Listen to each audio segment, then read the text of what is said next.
You're watching the All-State Kickoff.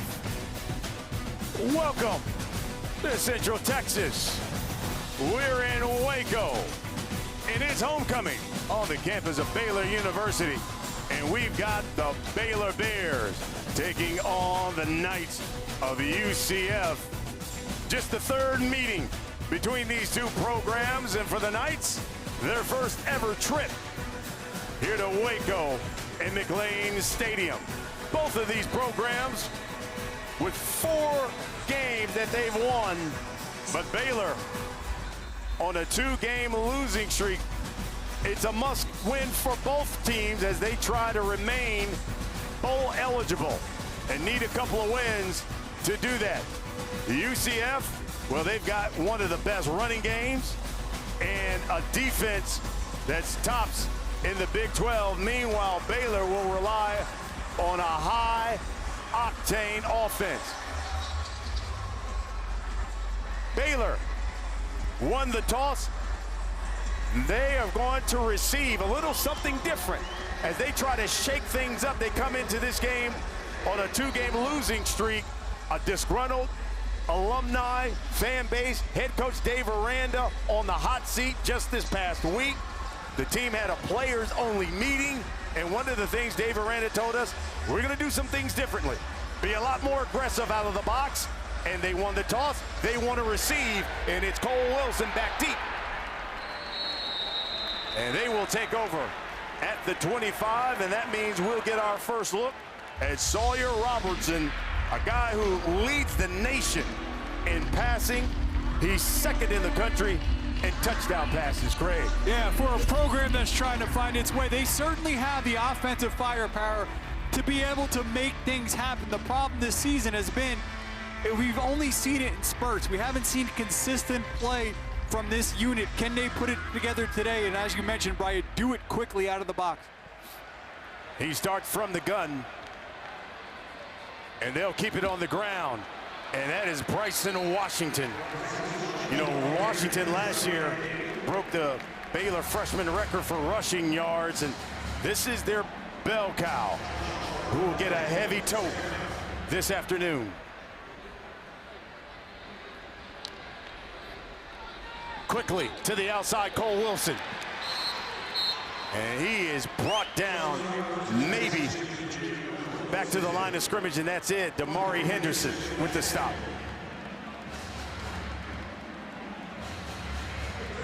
Third down coming.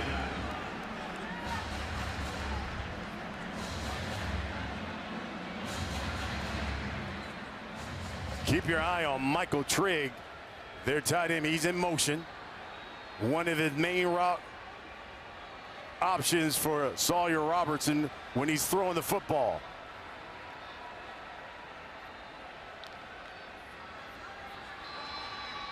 Throws to the outside, back shoulder. Ashton Hawkins makes the catch. That's a first down. That's a 14-yard pickup. Yeah, really nice job there by Hawkins of working back to the football and adjusting. Coverage was there, but Sawyer Robinson with a good throw, good connection to be able to move the chains, keep this drive going. Again, quickly, Hawkins. And he's at midfield, 5-yard pickup. Able to get some protection. He looks right, works back left. See, good placement, a little bit low, but an outstanding job by Hawkins of working to it. Part of having a fast start is keeping drives alive and avoiding a 3-and-out there. Bears will go with trips at the top. They'll keep it on the ground.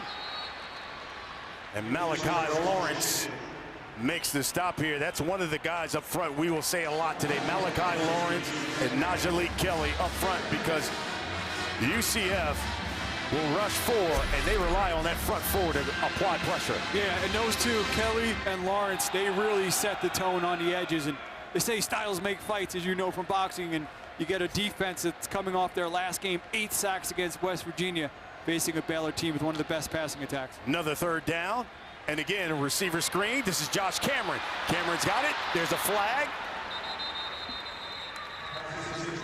Looks like he's got enough for a first down. Let's take a look at what the flag is.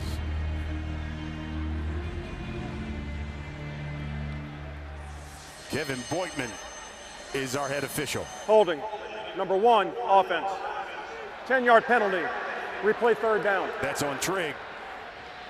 They'll bring it back.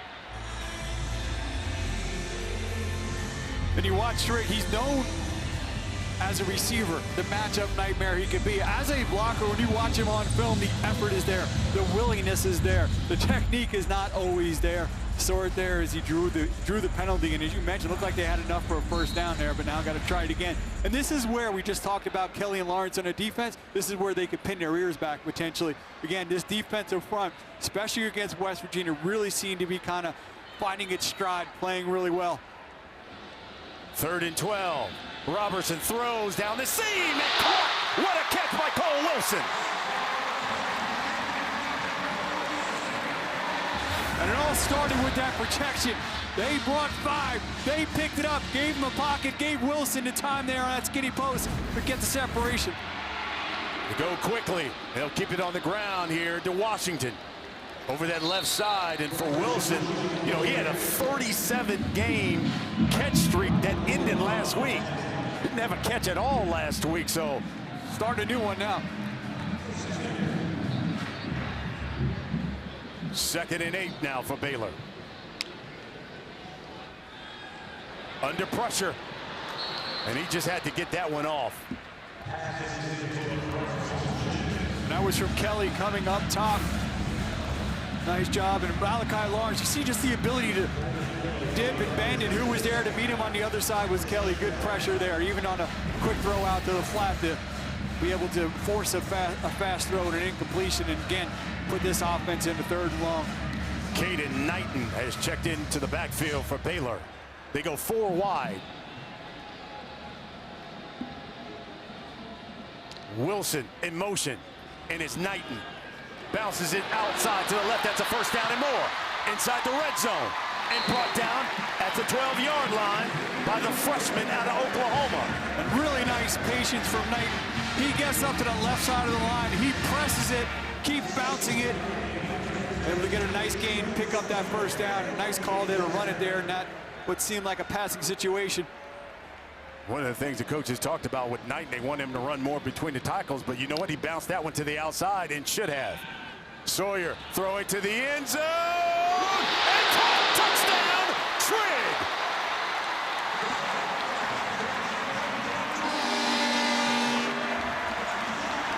Fifth touchdown catch of the season from Michael Trigg. And this is why he is so dangerous, because of the matchup problems he presents with his length. It all starts, good protection, giving him time. He knows where he wants to go with the ball. Robertson to his tight end. He just goes up and skies it, brings it down. That's a winning drive right there for Baylor in terms of what they wanted. A fast start, getting their star tight end involved early. Connor Hawkins in for the extra point. And it is good. 11 plays, 75 yards. They do it in 4 minutes. It's Robertson to Trigg. Baylor up 7-0. Sickle on homecoming.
You're watching the Big 12 on ESPN.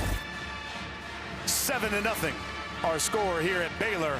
Baylor Bears got the opening kick, and they drove down 75 yards and scored 7-0 thanks to Michael Trigg with his 5th touchdown catch of the season. Brian Custer here with Craig Halbert. It's homecoming here at Baylor. Bears on a 2-game losing streak, trying to turn things around. Both these squads with just 4 wins on the season and trying to remain in the mix to be bowl eligible. Brett Armstrong will kick things away. Back deep for the Knights is Jaden Nixon.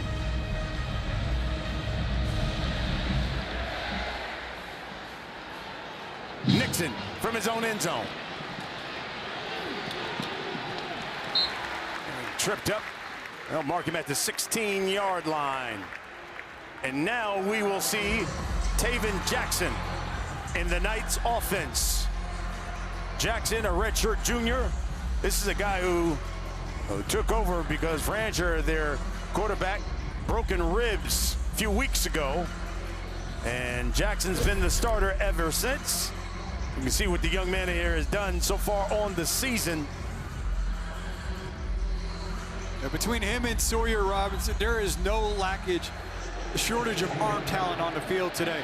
David Jackson can make all the throws as well. And he'll swing that one out to Dwayne Thomas Jr. They call him Speedy. And he picks up about 2. LeVar Thornton Jr. with the stop. He's a really dynamic piece of this offense, talking about number 7, Thomas. His high school coach, Damon Jones, down at Chaminade Madonna in South Florida, used to refer to him as Little Tyreek Hill. Whether it's Speedy or Little Tyreek Hill, I think they're trying to get a point across that he's a playmaker. They want to get him the football. You'll see him in the slot. From the pistol. Jackson throwing. He's got a man. And intercepted. Stepped right in front of it. He dropped it. LeVar Thornton Jr. had it and dropped it. Thornton was in position, an opportunity to make a play. Jackson had to come all the way back across the field. And Baylor's so close there. That opening offensive drive is what they needed. To have gotten a turnover there on defense would have been huge. Much maligned defense, talking about Baylor, and a team that has consistently, over the past weeks, gone down early. So this is something Baylor's not used to, being up early in the first quarter. That one over the middle and dropped by Speedy Thomas. Not the way you want to start for the Knights.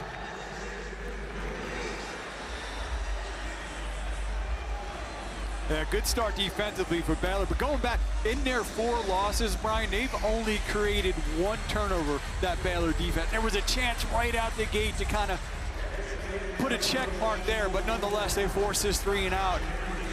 Are winning the fast start battle that both of these teams really stressed when we spoke to them early in the week. Anthony Veneri will be punting things away. Josh Cameron standing back at his own 40. From his own 46. Cross midfield. And he's in Knight territory. 34-yard punt. And last offensive possession, we saw Michael Trigg, probably the main offensive weapon there for Baylor. And the main offensive weapon, because he can do just that. Even when he's covered, he's not really covered. And they want to try to target him 10 to 15 times a game. That's how important that he is. But in their previous 2 losses, only 6 total catches for under 100 yards. Conversely, Brian, in that Kansas State game they won, he had 8 catches for 155 yards. So you can see when he's successful how this offense is. They'll swing that one out to Cole Wilson. Wilson is close to a first down. You saw the numbers there. Robertson and Trigg, not only that connection tops in the Big 12, but in the country, top 10, those 2. This is Washington. Cuts back. They'll mark him down at the 33. That's a 5-yard pickup. Doing a nice job early on of just mixing things up. few throws downfield, a few out to the edges, also mixing in the run. Good balance here very early.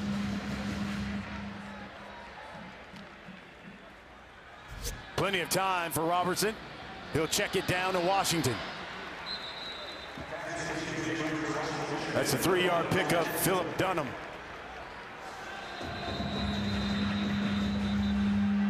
And it looks like Washington is still down. Timeout for an injury. You know, last year and even this season, I mean, he's dealt with a number of injuries, and that's one of the things that Coach Aranda and those guys were talking. They wanted Washington to just finish a game because he's dealt with injuries from his thumb to his rib, his foot. They were expecting him to pair with Dawson Pendergrass. He got hurt before the season started, and it really put most of the rushing load on Washington, who came in today around 120 attempts in terms of carries. So he's really kind of been working hard this year. And when you're being used that much and carrying that much of the load, it's going to take its wear and tear. He's a big part of this offense. You see him getting up there, getting helped off. You saw they were having him flex that left knee. The trainers. He's a sophomore out of Franklin, Texas. Again, broke the Baylor freshman record for rushing. Last week just ran it 7 times for 23 yards. Powerful runner. Zeke Dunham went right there on that left knee. Yeah, went low for the tackle, as you mentioned, just kind of hit him right there. It was good, though, to see him as he was walking across the field, kind of still walking gingerly, but picking up a little more stride as he's going. Baylor so far, they'll be looking at a 3rd and 1, 3 for 4 so far here on 3rd down. As you take a look here at Dave Aranda in his 6th season now as head coach. Overall 35 and 34 is his record. Listen, Aranda won the Big 12 title here at Baylor. Finished in the top 5 in the AP poll. Won 12 games that season. And they want results here in Waco. Play fake, throw to the end zone, to the seam, knocked away. Here's Dunham again. He's the transfer out of FAU, and also India. That guy, he's the secondary of this secondary. So he's the leader of the back end for the Knights. Yeah, he's going to show great range as they're looking to take a shot downfield in that 3rd and short. You see Dunham, number 2, coming to screen from the other side. Great closing burst, great angle. Here's 4th and 1.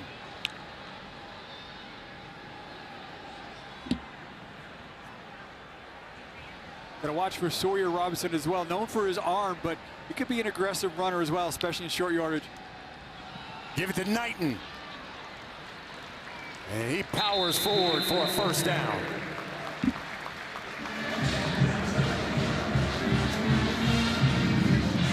Got 2. Knighton, another freshman. He's out of Oklahoma.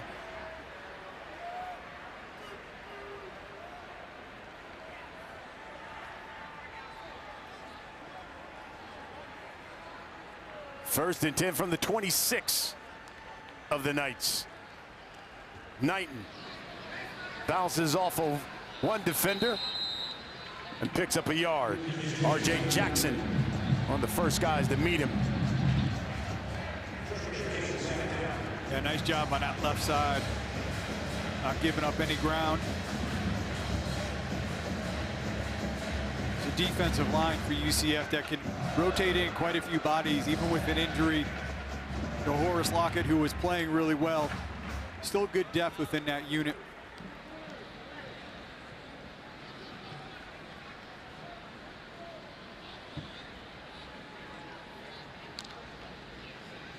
Robertson steps up in the pocket, throws.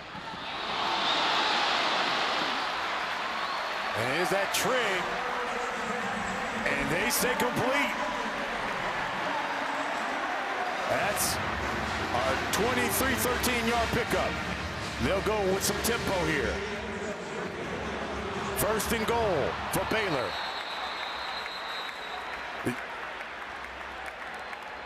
And you can see UCF The was ruling trying in the to say field of a completed that pass it was is under not, further review. it wasn't a good catch, so they're going to take another look at it.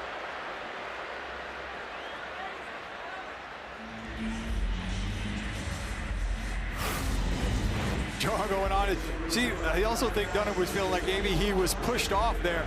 See him extend that right hand, bringing it to his body. He's losing again. Oh, it's a good catch. That's a good catch. That is a good catch. Watch the right hand extend. He's going to bring it into his body. It's going to move. That's fine. Right. It never touches the ground. He turns and secures it. Wow, outstanding effort there. And that's twice now early in this game where we've seen coverage on Trigg and him still find a way to make plays. They can get him going early. This offense could really explode. So far, so good. You can see why UCF was complaining. They thought the ball had hit the ground, but you see it hit it. He used the one hand, hits the body, his shoulder. That's a catch. Trigg, of course, a senior. He's out at Tampa, played at USC, Ole Miss, and transferred here to Baylor. Yeah, I think they've done it maybe more so was. After further review, the ruling in the field of a catch is upheld. I think Dunham maybe felt more that he was pushing off. I think that was his initial reaction was to. But nonetheless, no penalty, complete catch, and Baylor's knocking on the door of the fast start they've been so craving. And this is the best pass defense in the Big 12, talking about UCF. Bryson Washington is back after going out and getting hit low on that left knee. Two tight ends for Baylor. They'll throw to the end zone, a slant to Cameron. Touchdown, Baylor.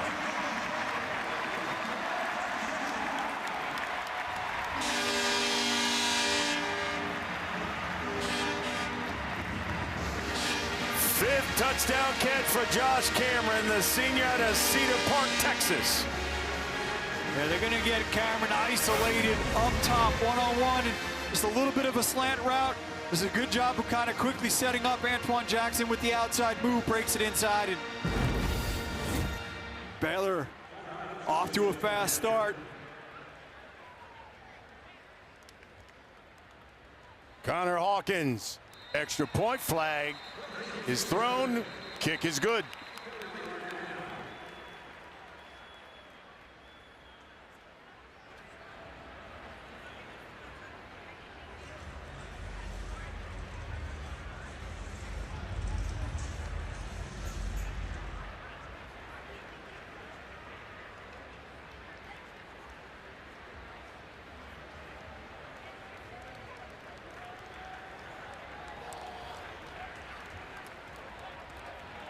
Illegal formation on the defense.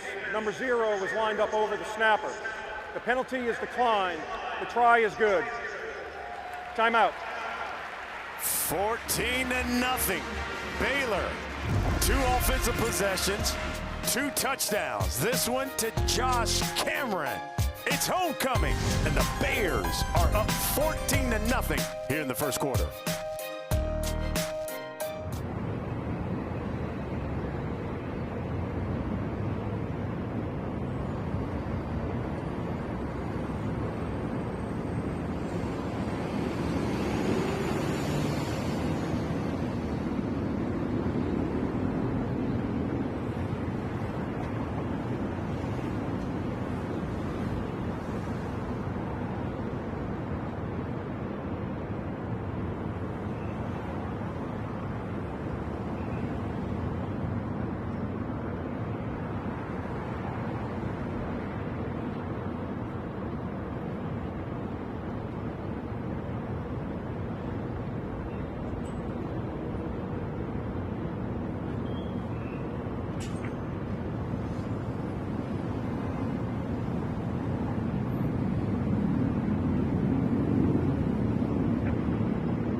Saturday kickoff is brought to you by Allstate. You're in good hands. Homecoming here at Baylor. Day after Halloween. And the Baylor offense has been scary so far. 14-0 our score. Baylor's had the football twice. They've scored on both possessions. In fact, last time Baylor has put up 2 touchdowns in the first quarter. Got to go back to the beginning of the season, September 13th against Sanford. And this is a UCF defense that had been particularly stingy in the first quarter as well. Only letting up 1 score coming into this game. UCF, you want to talk about stingy, their defense only gives up an average of 17 points per game. Here's Nixon. And they'll start things at the 25. There's Scott Frost. Scott Frost, 8th season as a head coach. First year of his 2nd stint here at UCF. 23-10 as the Knights head coach. And man, you can tell he says he's having so much fun as head coach here. You got so much talent in that Florida area, speed that he's got here on this team. He's got a program that's certainly on the rise here in the conference, and let's see what they can do here. It's Taven Jackson and Miles Montgomery in the backfield for the Knights.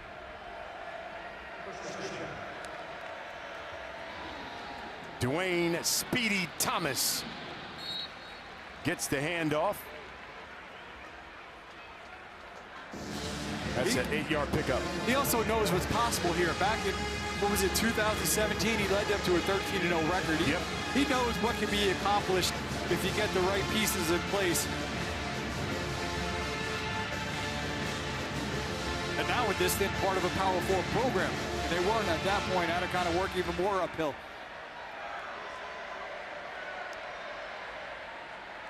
Play fake to Montgomery.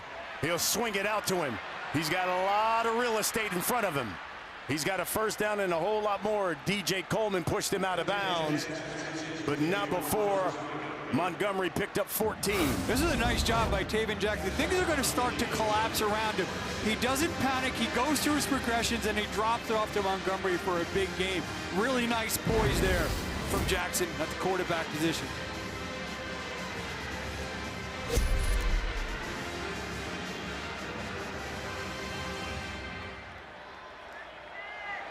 A couple of weeks ago, Taven Jackson threw for 227, 2 touchdowns against West Virginia.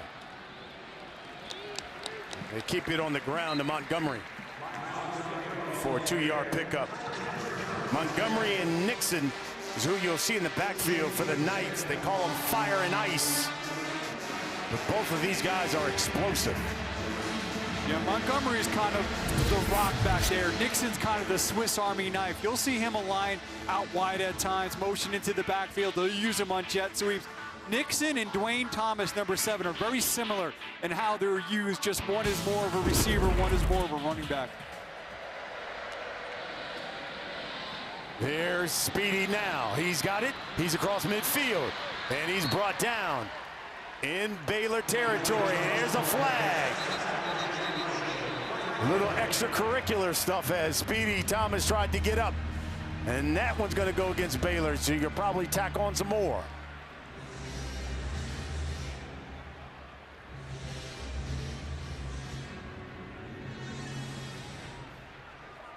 After the play was over, personal foul, unnecessary roughness. Number 0, defense. 15-yard penalty, first down. And that's Jackie Marshall.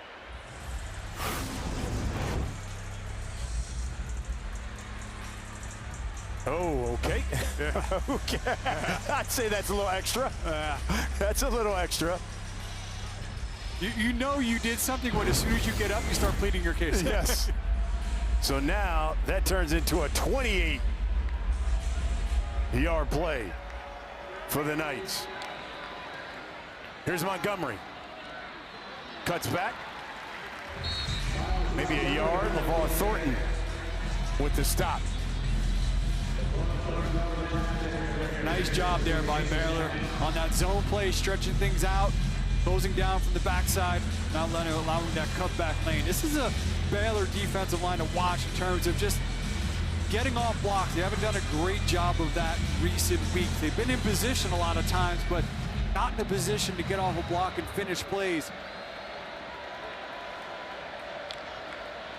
Second down, Jackson. He's going to keep it. And forced out of bounds at the 13-yard line by DJ Coleman. 9-yard pickup. Again, good poise, didn't force it. He was looking for number 9, DJ Black, in the back of the end zone. They're a little bit off on their timing, but saw that, tucked it, ran it.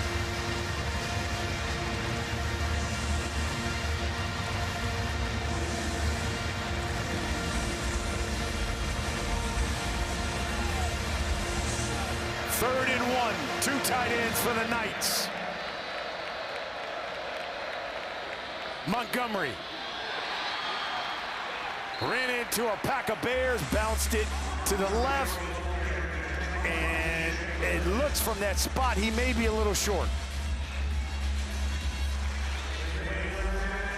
Well, DK Kalu did a great job, number 93. He's not going to give any ground right up top, working against number 52. He stuffed him right back into Montgomery. If he get, by getting,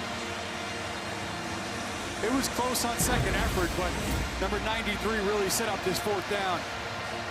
4th and 1 from the Baylor 13. They're going to throw it.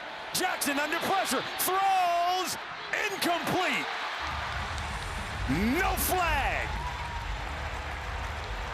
All right, there's a ton of interesting things about that. That tight end they target is actually a full-time offensive lineman.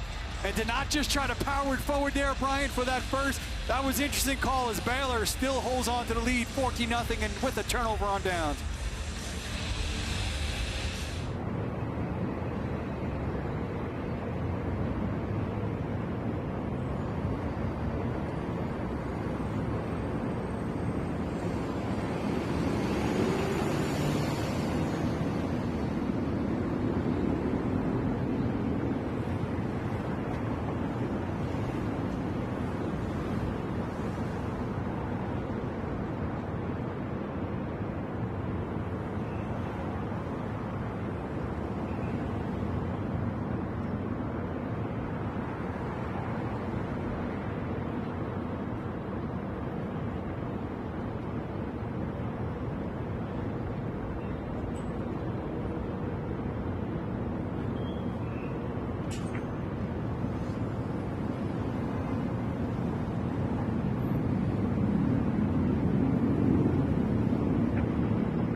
$14-0 our score here in the first quarter. 2 minutes, 27 seconds left. Turnover on downs. Connor Meadows who's a backup offensive lineman, also changes jerseys and wears 88 and plays tight end as well. Yeah, he was lined up top, dragging across. It was just interesting. I love that they got under center there. You think maybe they just tried to push forward for it, tried to get a little cute there, and ultimately wound up in a turnover downs. Robertson throwing, and that's caught by Ashton Hawkins. You know, last time that Sawyer Robertson has thrown 2 touchdowns in the first quarter. Yeah, go back to last season, November against West Virginia. He's done that thus far. Here's Knighton on the ground, brought down at the 29-yard line. So we hit the 2-minute mark here in this first quarter. As we talked about, this defense has been really stingy for UCF, and this is not the typical start. For either team. For either team, you're right. But this was what Dave Aranda was looking for.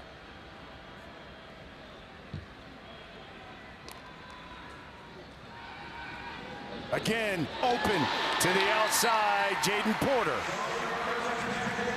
Sophomore.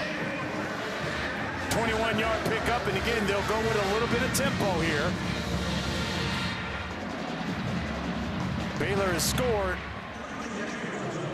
every time they've had the football here in the first quarter.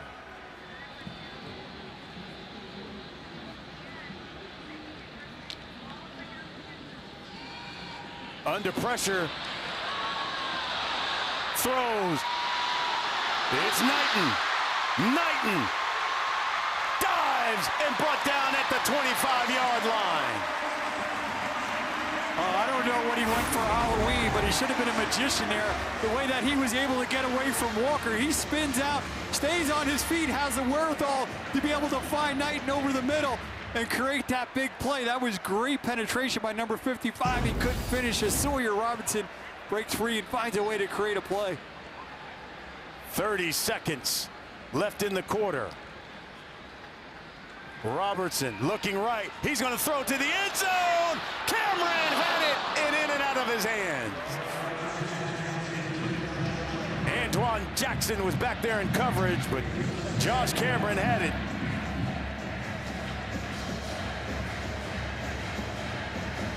Yeah, nice throw there. Cameron just couldn't bring it in.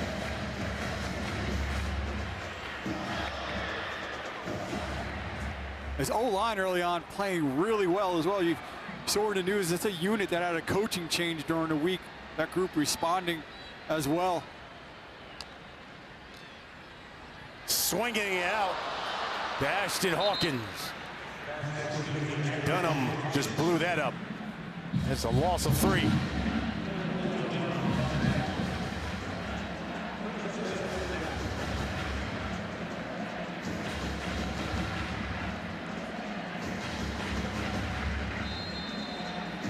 And that's going to be the final play of the first quarter. The end of the first quarter. It has been a prolific quarter for the Bears.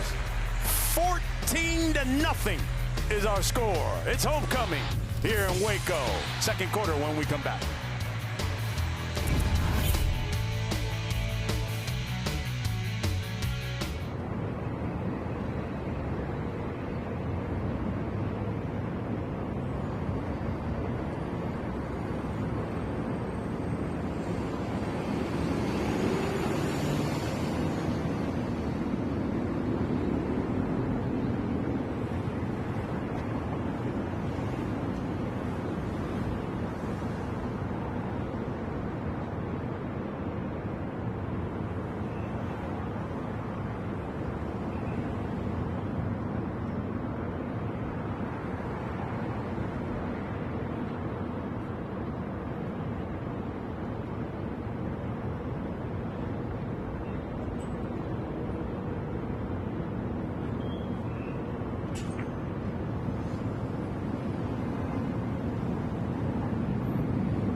Beginning of the second quarter here in Waco, 14-0 Baylor on top of the UCF. Dave Aranda certainly has been feeling the heat from this alumni fan base on a 2-game losing streak, but his team has responded, done a lot of things differently, had a players only meeting this week.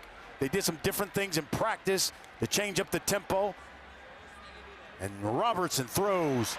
Hawkins comes down with it. Dropped at the 23-yard line. Cole Kozlowski makes the stop.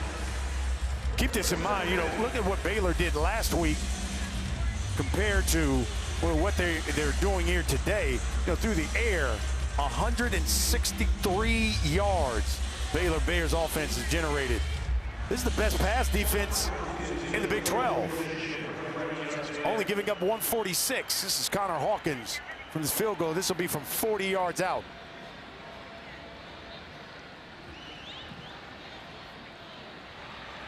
And it is good.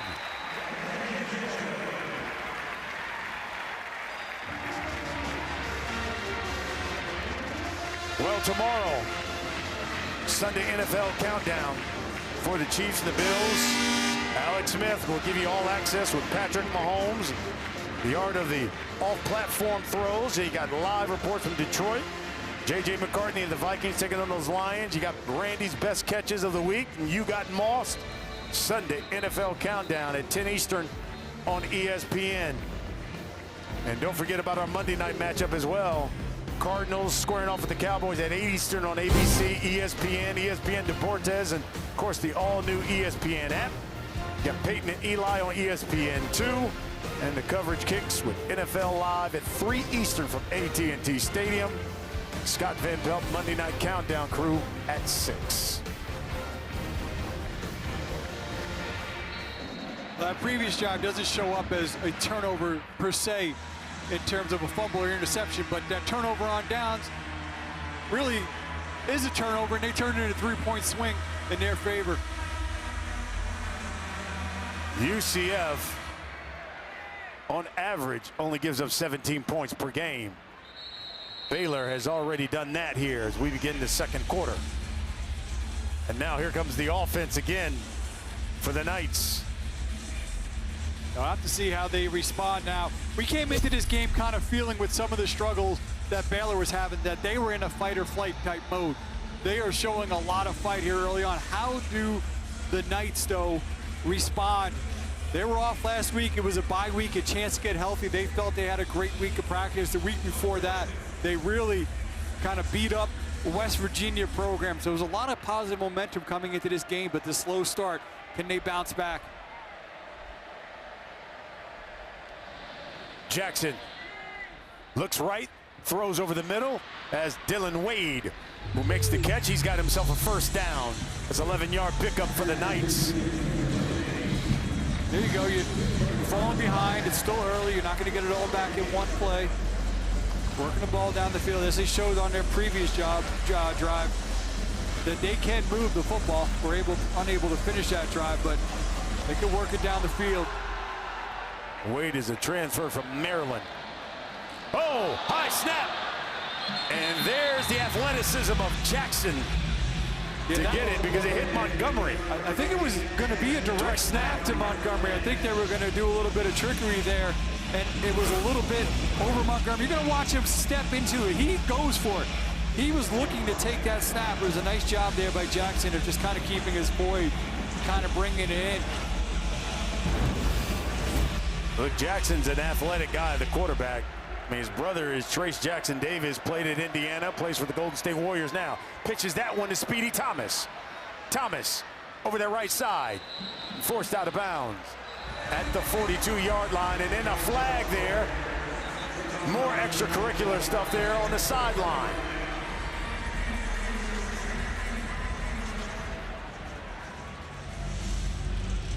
Be the second time they've gotten Thomas out to the edge, gotten positive yards, and had him draw a flag. After the play was over, personal foul, number 3, unnecessary roughness on the defense. 15-yard penalty, first down. Everybody's picking on Speedy. Yeah, Tevin Bobby. Let's see. Oh, yeah. Oh, it wasn't even against, it was against the tight end, way out of bounds. Dylan Wade. So now that equals out to, you add the penalty. That's a 26-yard gain here for the Knights. Nixon, Jaden Nixon in the backfield. Direct snap to him. He drops it and crunched. DK Kalu. Not Khaled, but Kalu there with the stats and the loss of 3. Yeah, you're going to go with the same look. This time with Nixon, why? He's going to step in front of it. It's intended for him, and he just can't find it. I don't know. I may lose that point. You're in line.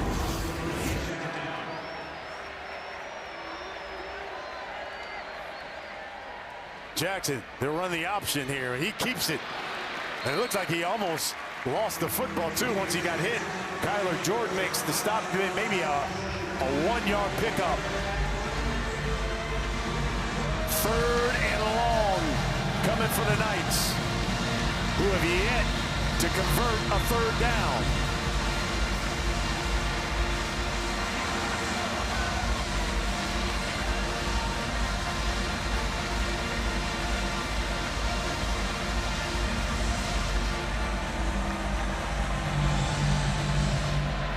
From Baylor's 45, and a flag.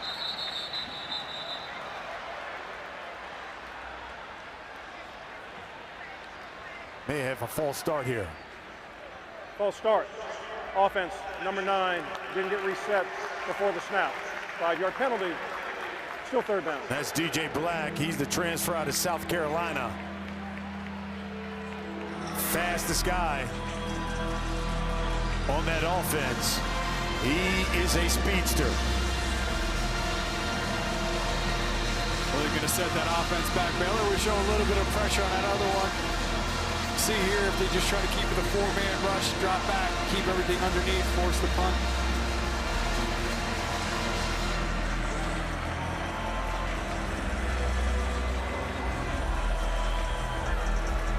Third and 17 now.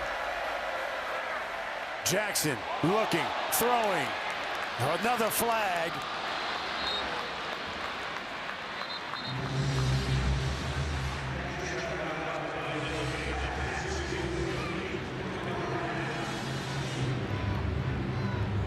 I think we may have get a holding on call here. Yeah, left side of that line.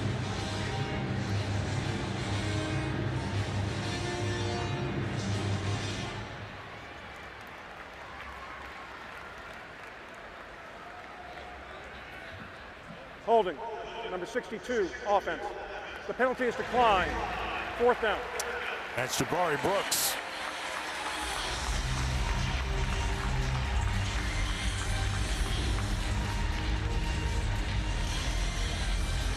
You know, you talked about how both of these offensive lines have had to go through some change. Baylor, their offensive line coach, left the program early in the week for personal reasons.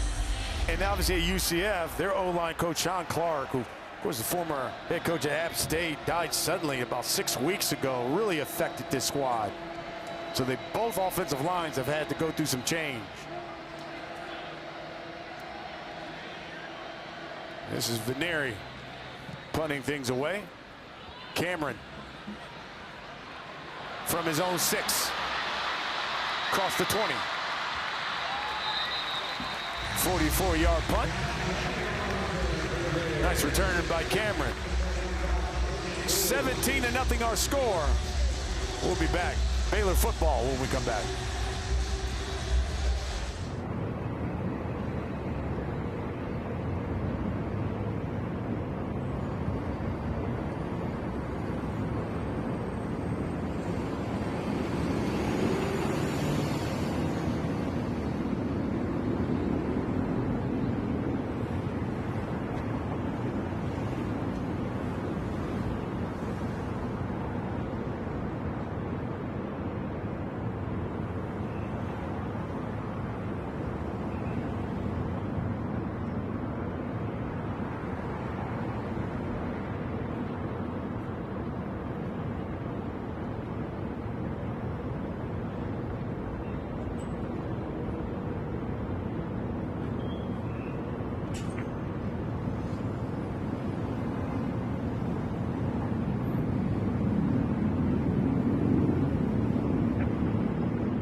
with that defense. They're up 17-0.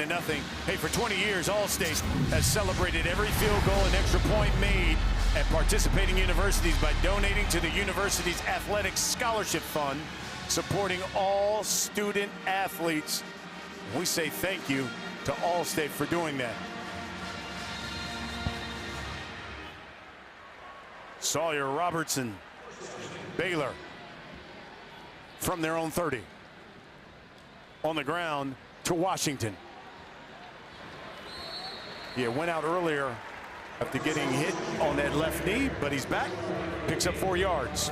Looking pretty nimble, too. Yeah.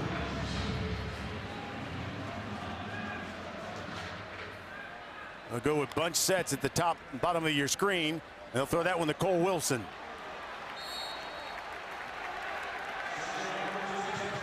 Nice job blocking on the edge, too, by Josh Cameron, number 34. 10-yard pickup.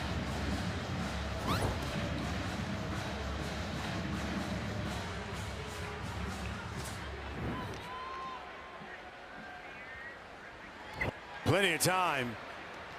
Cameron had it, dropped it. Good defense, too. Jaden Bellamy was with him. Yeah, Bellamy played right through that. I will say earlier, I'm really impressed with the way this Baylor offensive line is responding. They hadn't been playing very well. We talked about the coaching change. They're picking up pressure, really handling a defensive line that is coming off a monster performance against West Virginia 2 weeks ago. Here's Washington.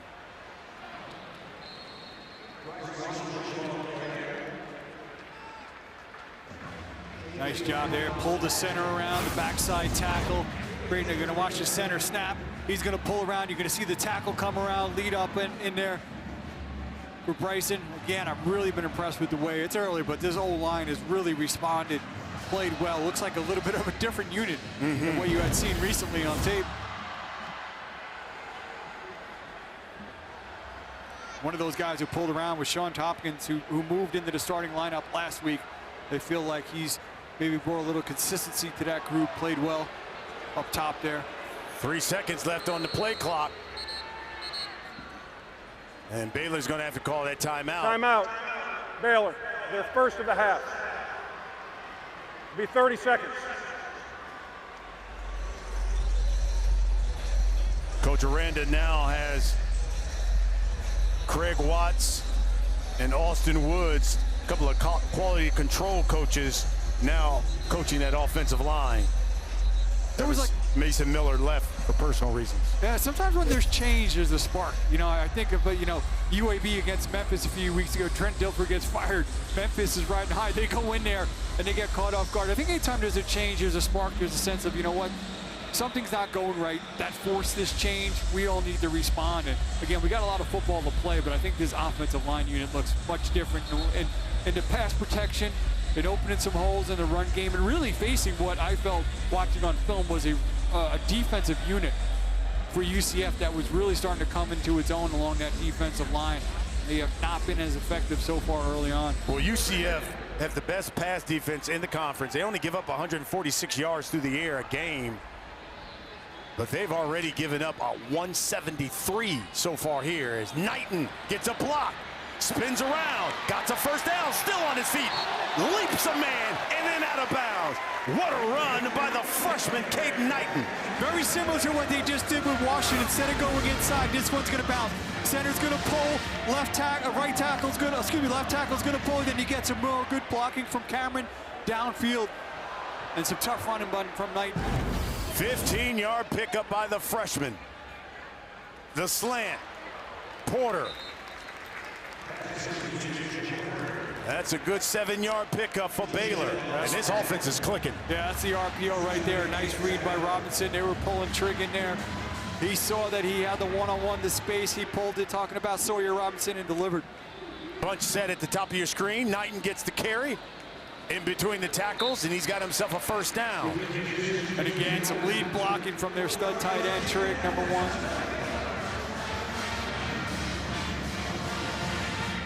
5-yard pickup there. And there's some Baylor fans watching this go, where has this team been? Been at least for the past 3 weeks. You know, Baylor was kind of like the sexy pick to win the conference this year going into the season. Would they win 5, 6 in a row? I think 6 straight in last season. That one almost intercepted. Kozlowski was there.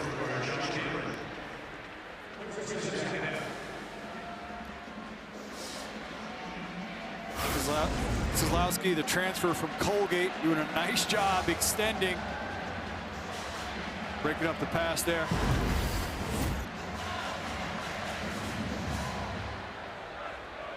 There's Michael Trigg in the slot, top of your screen. Montgomery, or Washington, excuse me, spins off a man, but brought down behind the line of scrimmage. That's a loss of 1. Jamal Johnson. Rodney Laura initially got upfield with good push, number 94, that allowed Johnson to be able to make that play. 3rd and 11. Baylor's 4 of 7 on 3rd down in this game thus far. Robertson rolling, throwing, and skips that one in the direction of Ashton Hawkins.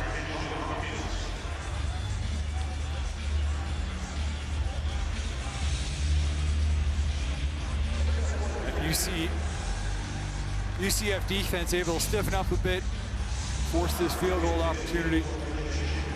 Here comes Connor Hawkins. He's already made 1 field goal. This will be from 46 yards out. Made a 43-yarder at the beginning of the 2nd quarter here. Season long is 53. And he missed that one bad. 17-0 remains our score. Night football when we come back.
College football playoff begins December 19th and concludes with the national championship January 19th on ESPN.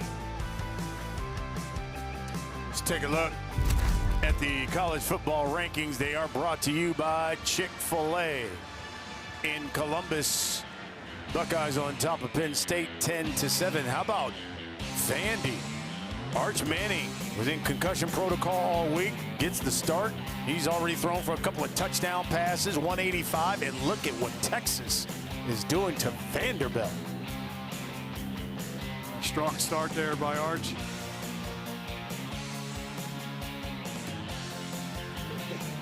Strong start here by the Bears, and the Knights Their defense finally comes up with it. Missed field goal, and here we go. 4-yard pickup by Montgomery. Yeah, and it feels like if you're going to kind of settle in offensively, number 22, he's kind of their rock. They need to get him more involved. Swing that one out quickly to Dylan Wade. The tight end's got a first down. A good read by Jackson, pulling that, making the throw. Been a slow start, but missing that field goal and everything, still only 17-0. Drive downfield, put some points on the board, start to slowly change the dynamic of this game. Speedy Thomas in motion, and a flag.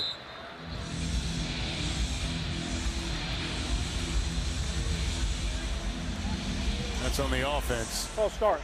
Number 7, offense. 5-yard penalty. Still first down.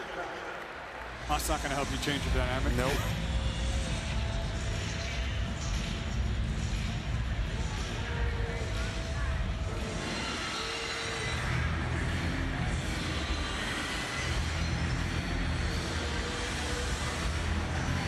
Make it 1st and 15 now.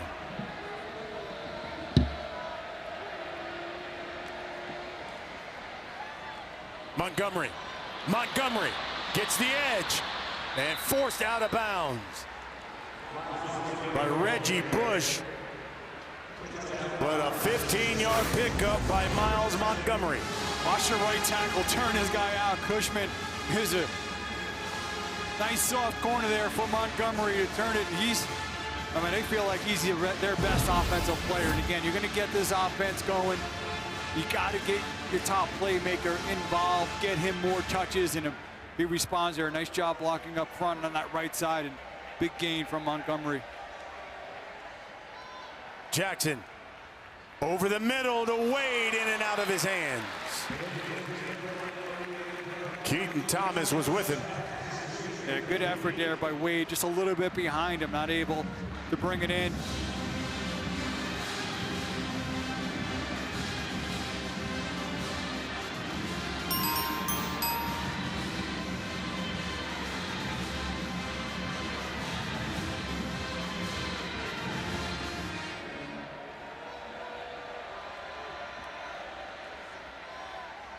That one to Wade. He picks up a couple. 3rd down coming. A little bit more manageable with 3rd down as Wade has been very active here as the target goes off the field. The Knights are 0 for 3 on 3rd down.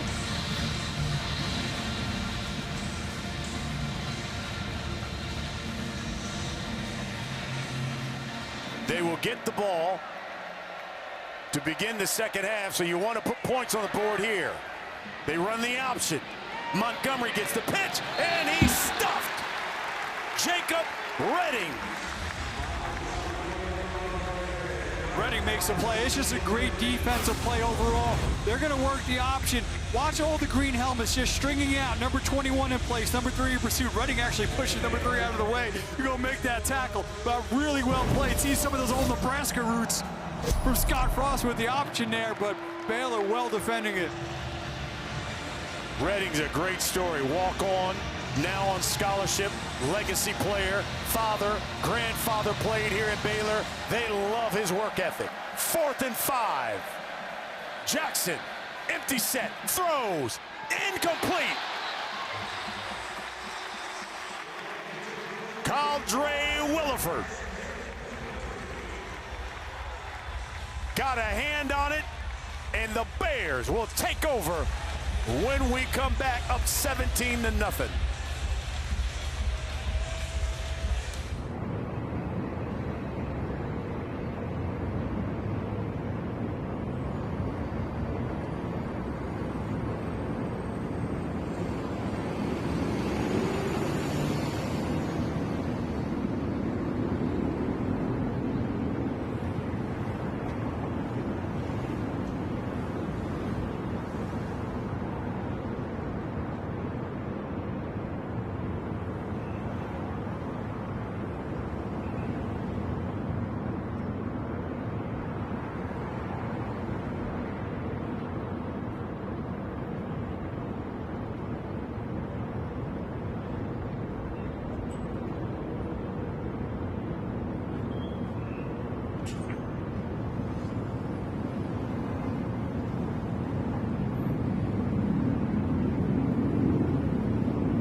It's homecoming here at Baylor. And coming up at 7:30 Eastern on ABC, all new ESPN app, the final game of the triple header. 14th ranked Tennessee, 18th ranked Oklahoma, and it goes down in Rocky Top. What is Baylor defense? Stingy. Last 3 drives for UCF. A couple of turnovers on downs. 1 punt. And this is Caden Knighton fighting his way into Knight territory. Another first down. 12 yards for Knighton. Nice job, little power look, pulling that backside. Guard and tackle. He's got 55 yards rushing so far, the freshman. Robertson throwing and caught by Trigg. Let me tell you something, man. I'd throw it to that guy every opportunity I could. Well, that's why they want to target him 10 to 15 times a game. He was getting pressure up top from Lawrence. He got that pass off just in time. Dunham there in coverage. He never found it. Trigg, great job finding the football, making a play. 32-yard pickup by Michael Trigg. You watched the end of that game last week against Cincinnati. He was fired up. He was frustrated. You wondered how he'd respond early on. Very well. Robertson looks to the end zone. Throws! Oh! Ashton Hawkins.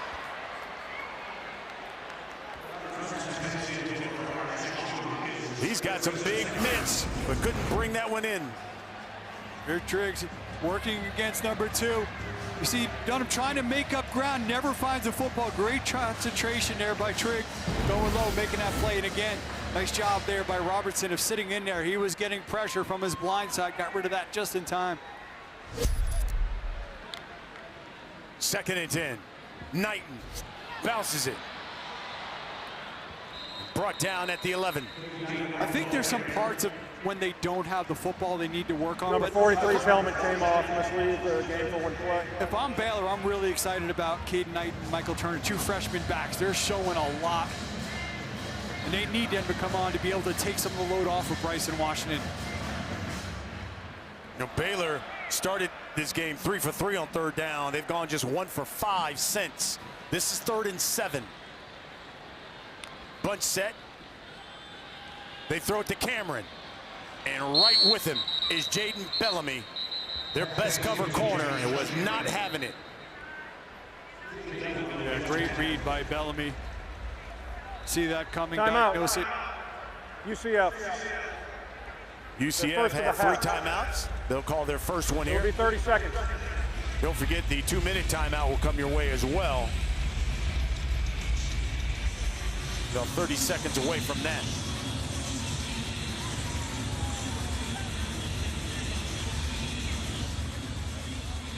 So Trigg, 6 touchdown catches now on the season. Man, this guy, and we talked about how he leads the Big 12, but look at what he does nationally as a tight end. He's such a matchup nightmare. When he's been successful, they've been successful. Last week, only 3 catches, 30 yards, did have a TD.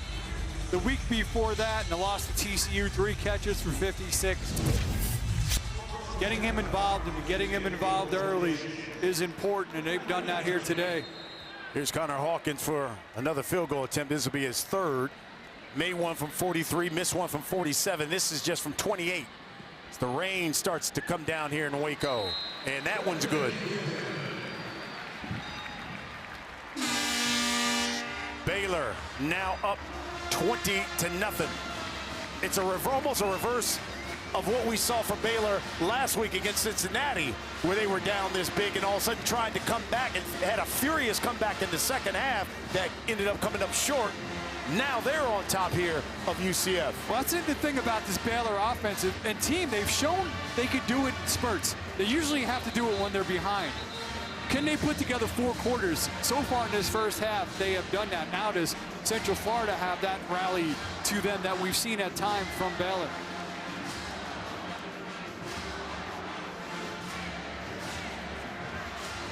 You know, this season Baylor has not pitched a shutout in the first half. So this would be a first for them.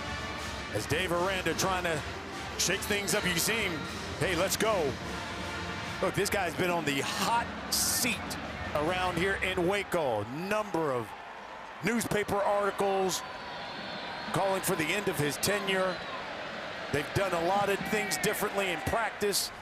Try to change the tempo, and it's worked thus far. Here's Nixon from inside the 5.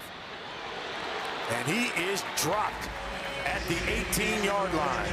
But going back to Aranda, too, he said that he was going to bring the excitement level. He was going to bring the energy and challenge his team to meet him. Thus far, they have done that.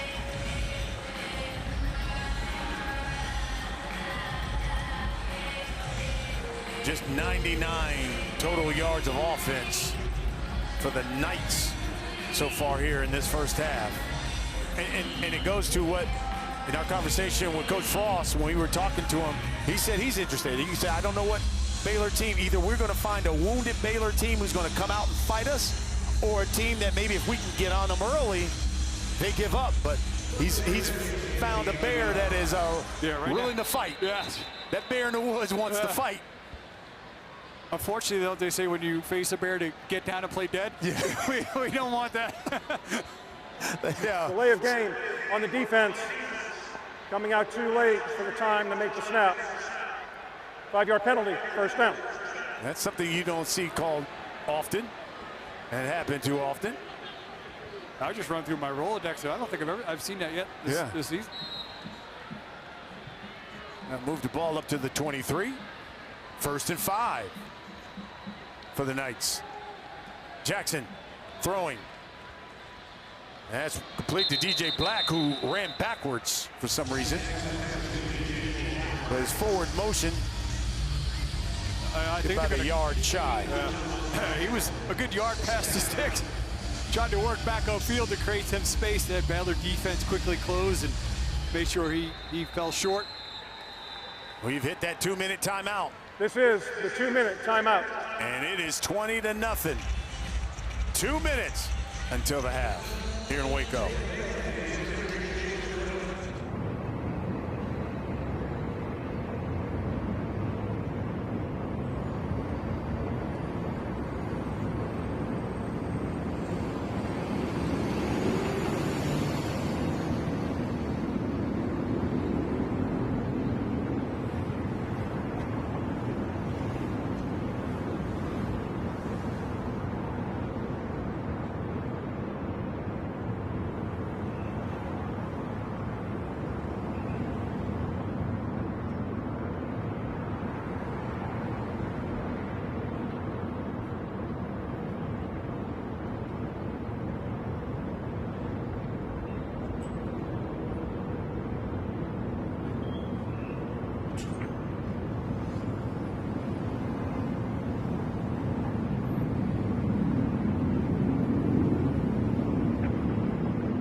Introducing SportsCenter for you, personalized every single day. Now available on the ESPN app. Powered by your favorites. 2 minutes until the half here at Baylor. UCF with the football, looking at 2nd and 1. That is complete. Wade with the catch. They'll move the sticks. 5-yard pickup. Knights trying to get on the board here. They'll get the football to begin the second half.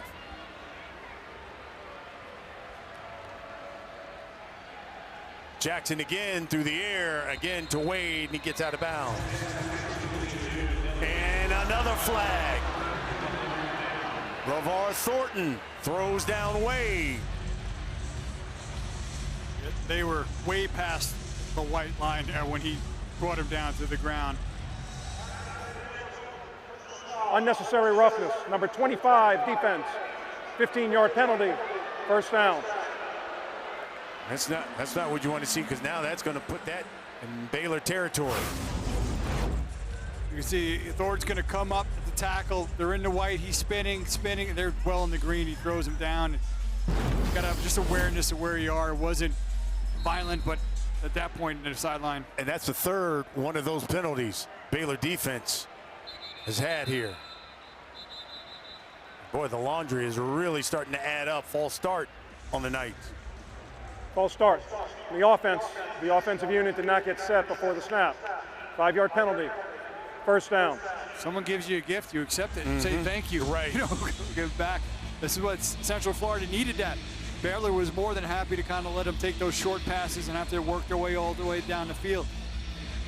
They get that roughness penalty, got a big chunk of yardage, and give a little bit back here. Knights still with 2 timeouts.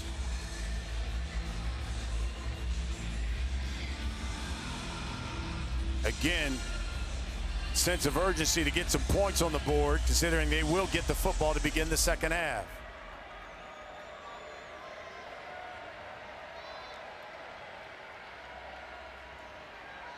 Under pressure, and he just throws that one in the ground. Matthew Fobbs-White, this guy who was applying the pressure. In fact, Fobbs-White, top 5 in the country in quarterback pressures, but no sacks on the season. They wanted to challenge him to finish more, deliver. Amarion Winston, number 32, also there as well.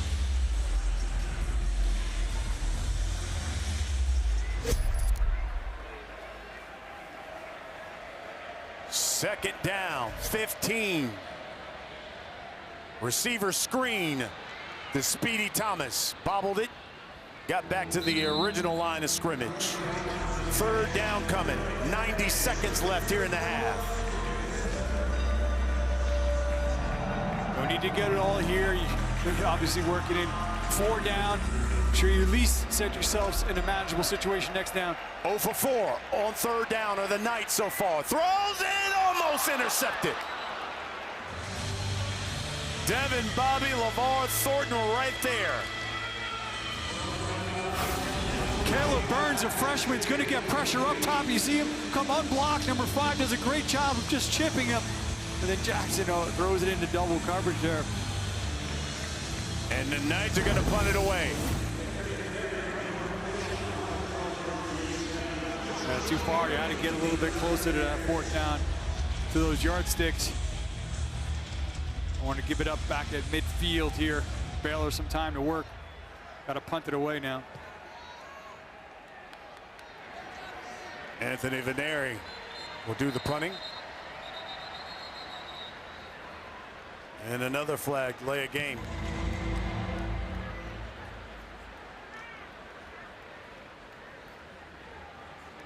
Delay of game. Offense. 5-yard penalty. Still 4th down.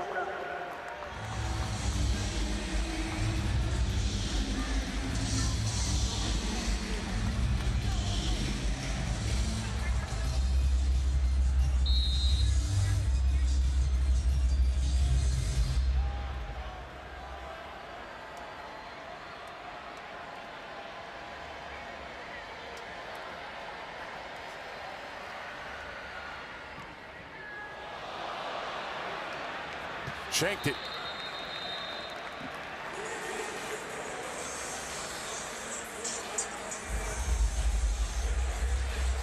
And mark that one out of bounds at the 28-yard line. Just a 26-yard punt. Hey, let's take a look at today's good hands play brought to you by Allstate. How about these catches here by Michael Trigg? Yeah, great hands there, going up. Extending coverage is there, using the length to go up. Here, creating a little separation of one hand. That's really good hands right there. Brings it in, secures it against his body.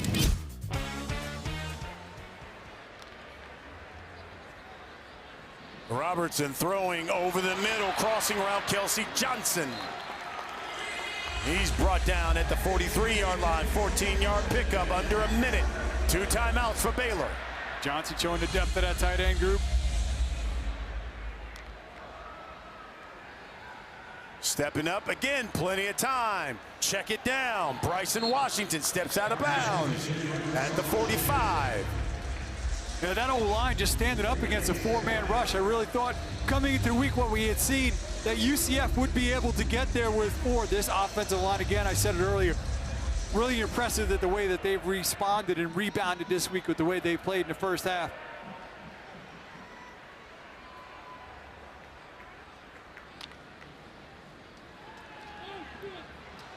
Look at this time Robertson has. The Speedy across midfield, or Washington, excuse me. And he's brought down in night territory. This became a unscripted screen. He's going to get pressure, going to get pushed back. He does a great job of just finding Washington having enough poise.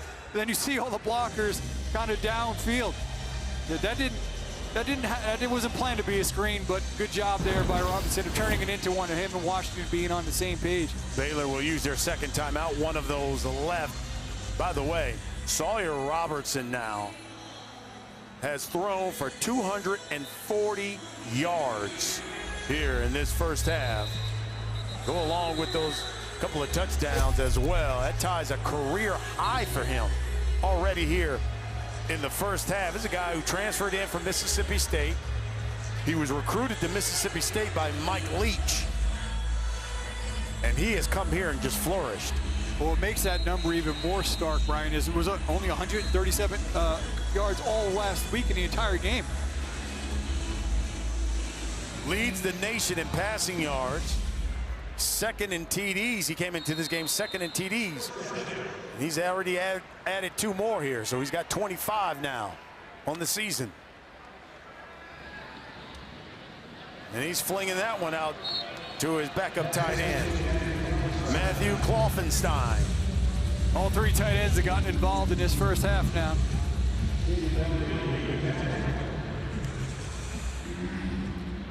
Got out of bounds, 30 seconds left, and still 1 timeout in the back pocket for the Bears.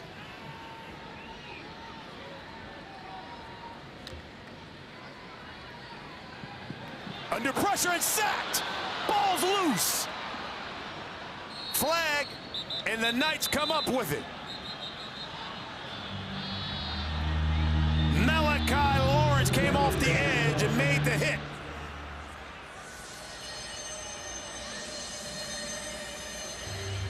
Lawrence has been close a few times, able to get there.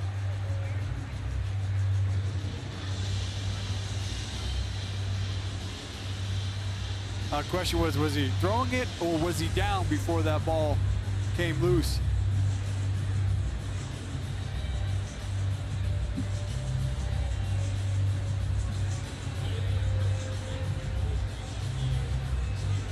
Well, here's Kevin Boitman. Intentional grounding. Number 13, offense. It's a loss of down at the spot of the foul. Second down. So that was literally the worst case scenario. Yeah. You take a sack and then get an intentional grounding on you. You see Lawrence coming from the backside. The ruling is being reviewed. Now his knee is down there. Yeah. So he's down. So actually an odd twist of a break for Baylor. I think that he's going to be down there. We're going to watch that right knee. Watch that right knee down there. He's still got it in his hand. So UCF still gets the sack, but Baylor actually gets some yards back off of. Benefits from that, because the Knights thought maybe they would get the football. Or if not, even push it back even further off of the penalty and the loss it down. Yep.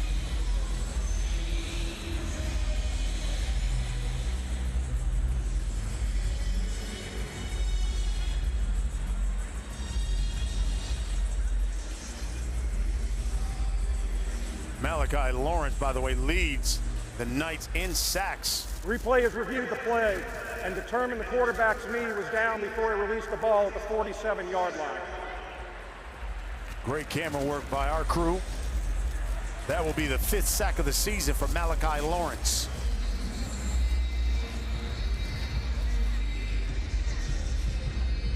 Yeah, there's been 1 or 2 times previous he's gotten close. That one, just an outstanding get-off, working the edge and getting there. Baylor's calling their final timeout to avoid a runoff. Baylor's going to be looking at a 3rd down and 12. No timeouts. And 21 seconds left on the clock until the half.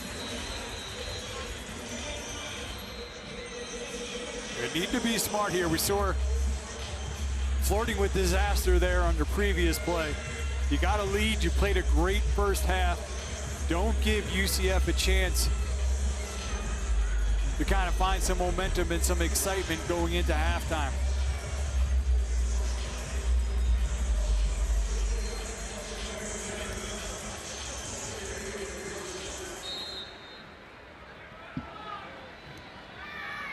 Josh Cameron at the bottom of your screen.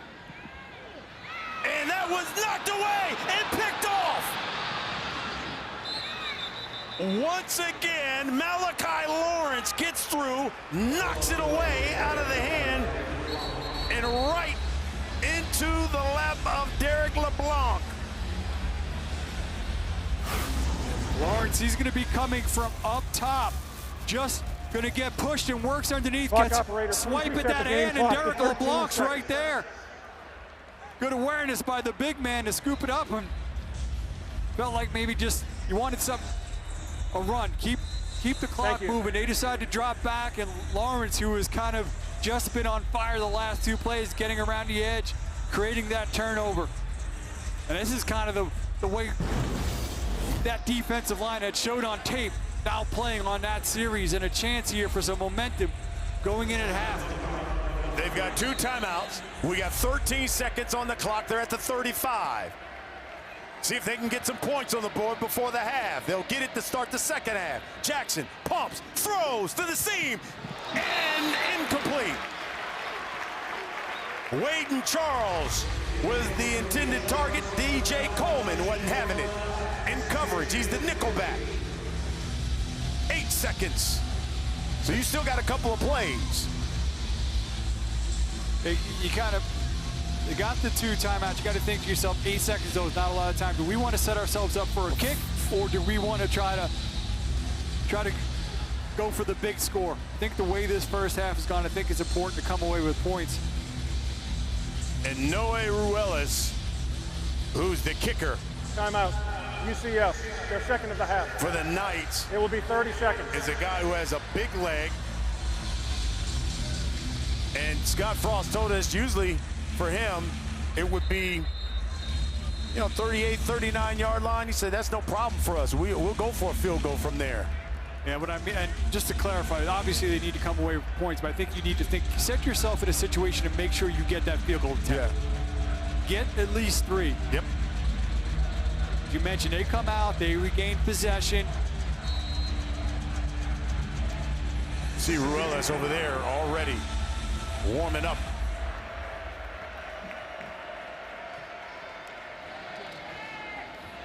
And they'll keep it on the ground to Montgomery, who slides down. They'll call a timeout. Smart. I think smart play, good awareness by Montgomery. They talk about how's the leader on offense. He knew he needed to get down. It'll be a full timeout.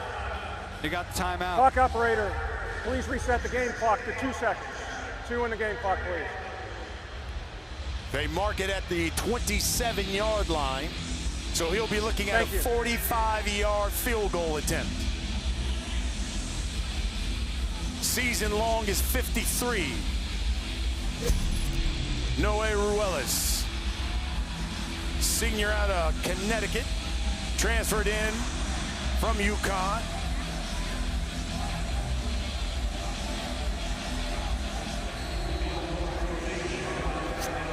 He was booming 53-yarders pregame. This is from 45.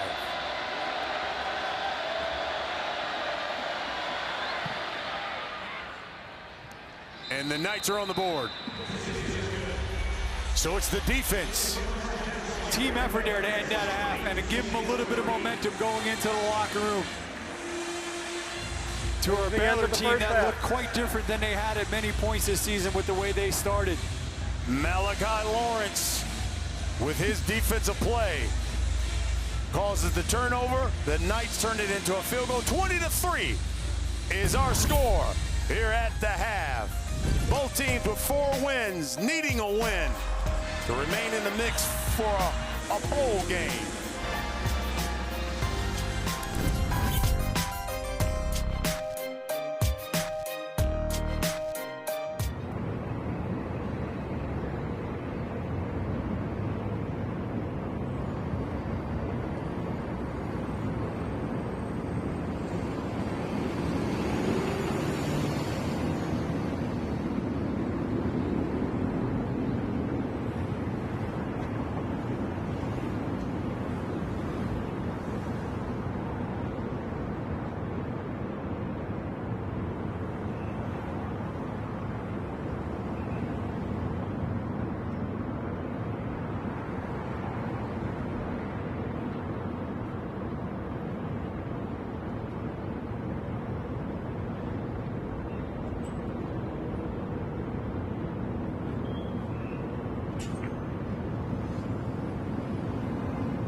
We're at the half here in Waco. It's homecoming here at Baylor, and it's the Bears on top 20-3 over the Knights of UCF.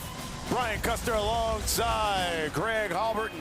What a first half for Baylor, coming in on a 2-game losing streak, but man, they've gotten it done not only defensively, but offensively as well. Yeah, this team has really responded after what has been a rough week, and a lot of talking if this maybe was the end of the Dave Miranda era, and the way that this program has responded in this first half has been impressive on both sides of the ball.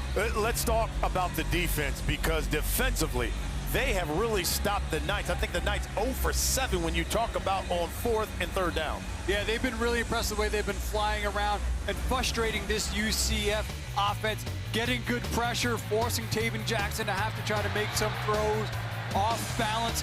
Even when he's tried to spread, you see the defensive backs being able to close.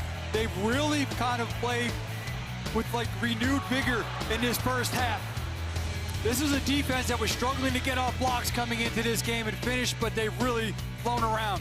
Offensively, Sawyer Robertson, who's already thrown for a career high in yards, and the connection that he has had with Michael Trigg is special. But it's shown up here in the first half, those 3 catches for Trigg and a touchdown catch. Yeah, they wanted to target him. They did early on. It paid off with a touchdown right out of the gate. They've doubled up UCF in terms of total offensive yards. And Sawyer Robertson outside at the end, I think they maybe tried to get a little bit too aggressive before the half. When Malachi Lawrence hit him, knocked that ball loose, and allowed the Knights to kind of get on the board. Outside of that final drive from the Bears, outstanding first half, showing a lot of life, a lot of fight in a team that I think a lot of people, Brian, were starting to count out. Finally got on the board right before the first half. Here's Jaden Nixon from his own 3. Nixon crossed the 25, brought down at the 31-yard line, 28-yard return. And here comes Taven Jackson. Jackson was 11 for 20 in that first half, threw for just 84 yards. UCF, as an offense, racked up just 125 in total yards. I think they got to find more ways to get number 22, Miles Montgomery, involved. He's going to start out split to Taven Jackson's left. And then when they did have success in that first half, was when they were able to get Dwayne Thomas, number 7, on the edges. They'll go 5 wide. That's Montgomery going in motion. Fake it to him. Jackson under pressure, throws it, wings it. No one's there. And they were hoping to kind of spring number 9, DJ Blake, with that motion there with Montgomery in the backfield. Good discipline by this defense. Really enjoyed talking to Matt Powledge, the defensive coordinator, this week. You really kind of felt like this unit could respond, could get better, and so far today they've played much better. 2nd and 10. This is Speedy Thomas. Brought down at the 36 once again. A 3rd down coming here for the Knights. Knights in the first half 0 for 5 on 3rd down. 0 for 2 on 4th down. This is where the Baylor defense has really played well. They have responded.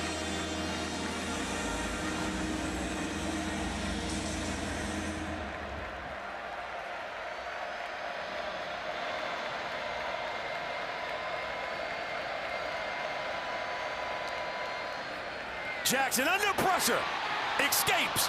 He's going to throw downfield. He has a man. DJ Black had a step, and there's a flag. DJ Black had a step on Calvin Simpson Hunt, and had he let him a little bit, that would have been 6. Pass interference. Number 28, defense. 15-yard penalty. First down. That really all started with Kylan Reed. He's going to get pressure. Jackson does a nice job of, did he step out of bounds going downfield? But I mean, you see the defender there. He just tried to make up ground. Easy call there for the officials. Montgomery. Cross midfield. Right up the gut. 3-yard pickup for the Knights. Baylor had the right defensive call. They had a free rusher off the edge. Just missed him. Nice job by David Jackson on our previous play of avoiding the rusher and drawing that penalty. Again, Montgomery. And he's close to a first down, so that's a 6-yard pickup, and you talked about it. You got to feed Montgomery. I know they're down. They're not down by that much. I know all the momentum is on Baylor's side, but this game is still close enough. You've got to lean on your best players. Montgomery is one of those.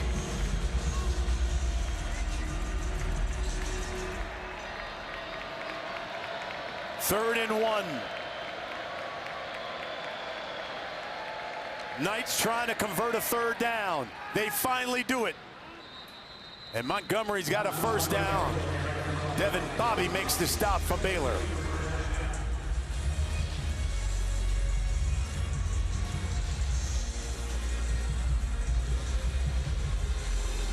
Oh, they were able to in that first half 1 or 2 times put together a drive, not finish. Need to be able to finish this. Got those 3 points right before the half. Need to punch this one in the end zone.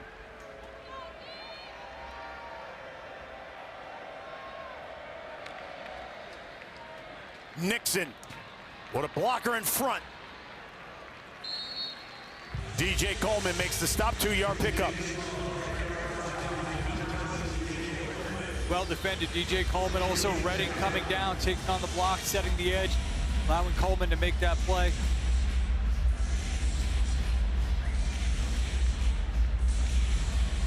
Bears rotating in some fresh bodies on that D-line.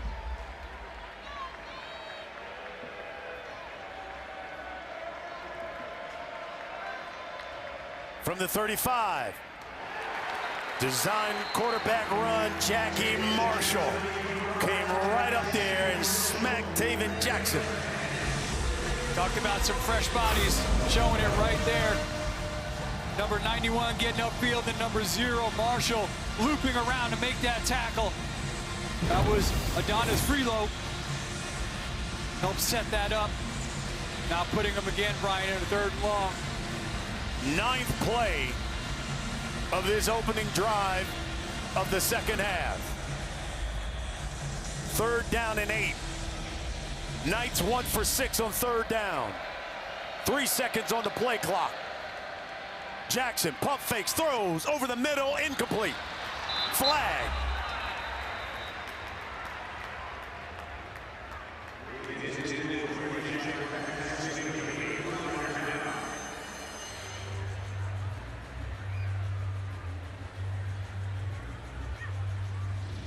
Ineligible receiver downfield, number 13 on the offense. The player was on the line and covered up. The penalty is declined. Results in a 4th down. So now what do you do? 4th down, looking at 8. I've been called soft. I would kick it. Get the points, be smart. Looks like that's what they're going to do. Yeah, I know it's too far to go. You haven't had success on 3rd and 4th down today. Make sure you keep cutting into that lead. This will be a 53-yard field goal for Noe Ruelas. 53 is his season long. Hit that one against Kansas State earlier this season. He was booming these pregame.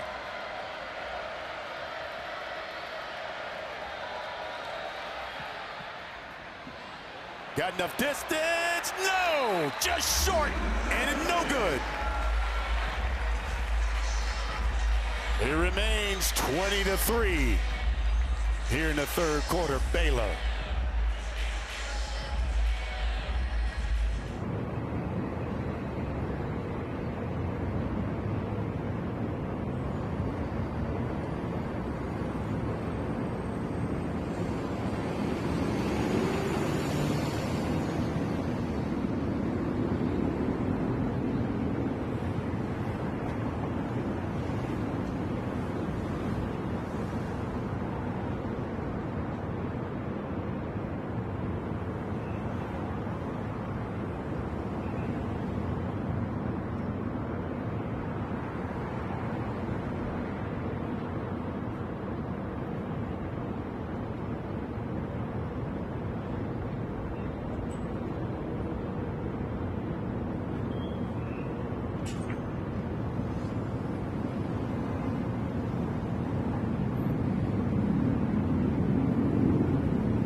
approaching the All-State kickoff. Baylor, UCF, third quarter, 10 minutes, 58 seconds.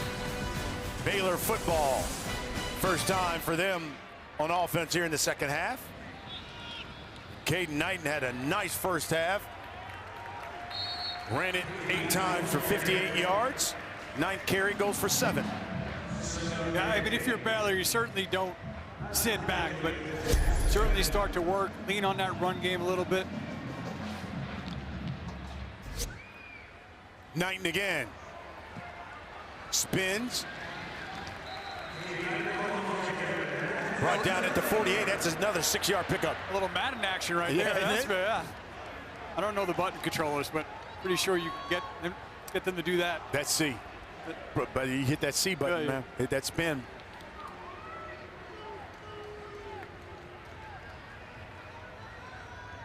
.71 yards rushing so far for the freshman.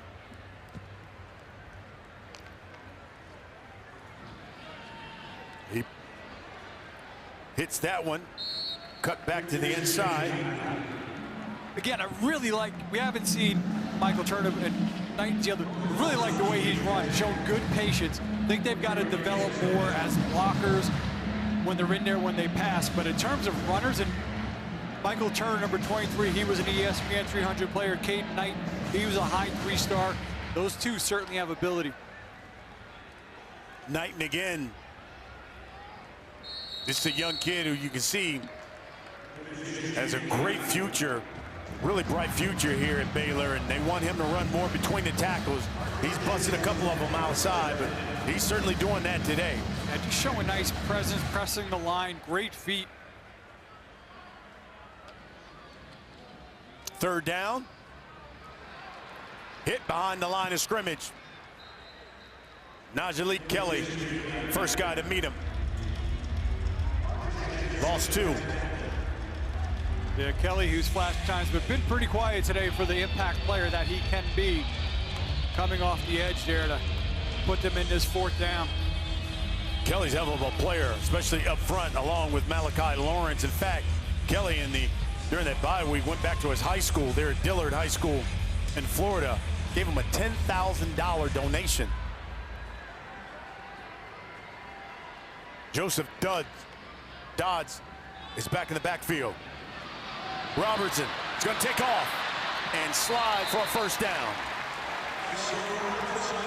That's something we hadn't seen, and we hadn't seen it because he hasn't needed to, but you look at Sawyer's numbers as a passer, and you underrate him as a runner. He's very effective as a runner, not just as a scrambler, but even on design runs, but they are being smart, tucking it, getting the first down.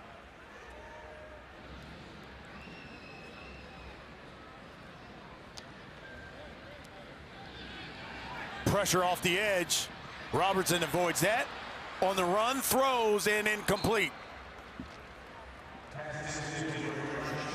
Bellamy again diving at that pass, holding his stomach. He'll step out. This is just great pocket maneuvering. You see him step up, slip out.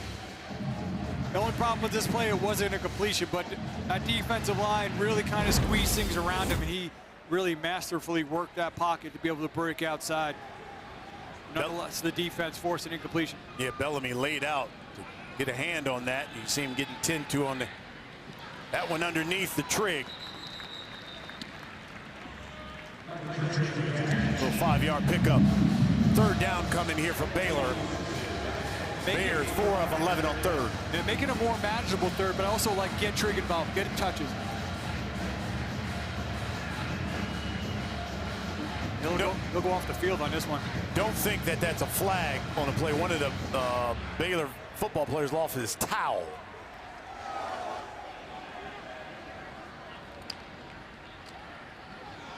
They'll keep it on the ground. Joseph Dodds. First carry of the game. 5-yard pickup, and it's good enough for a first. Brian, if he would have stayed on track to the right around the puller, he would have way more than 5. He kind of cut that to his left side. Got the first, got the job done, but they had it blocked, pulling around from left to right. There was a bigger seam there. Two tight ends. The ruling on the field of a first down is under further review. Take a look at the spot there.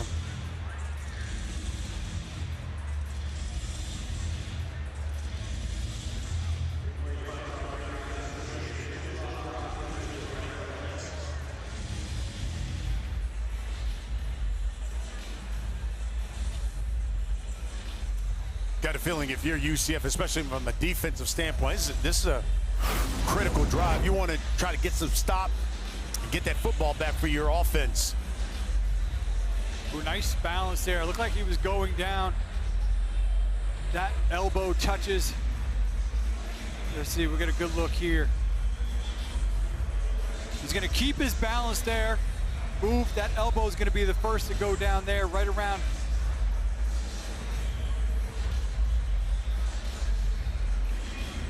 I think it's a pretty good spot there. Actually, looks like he may even got a little bit more than what they spotted.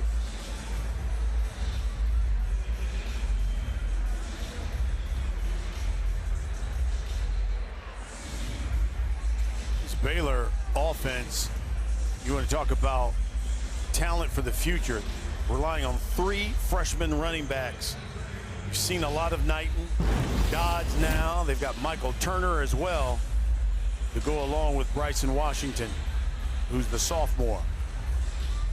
Yeah, they need to take some of that workload off of Washington. What do you think? I think he got it. I think so. It should be upheld.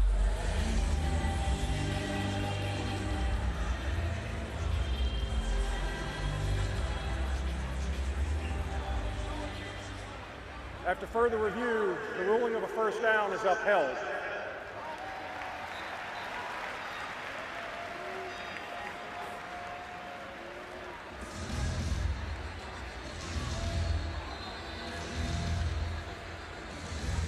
But I like how they're running the ball. They're getting progress. If it's not broke, don't fix it.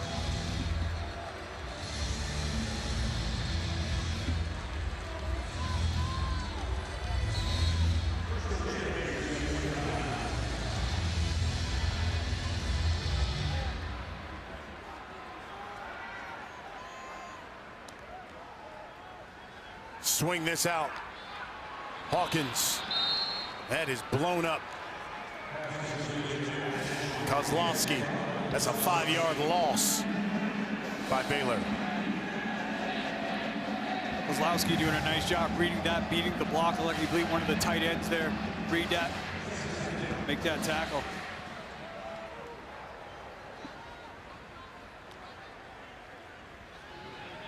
Other side, Hawkins slips a tackle.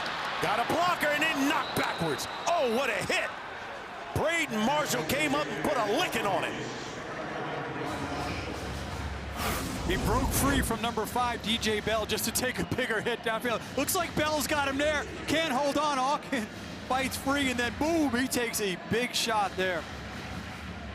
That's Bell right there. Just couldn't hold on. He breaks free. After all of that, he picked up a couple yards. Now it's 3rd and 14 for Baylor. From the Knights 33. Throwing over the middle, caught Trigg.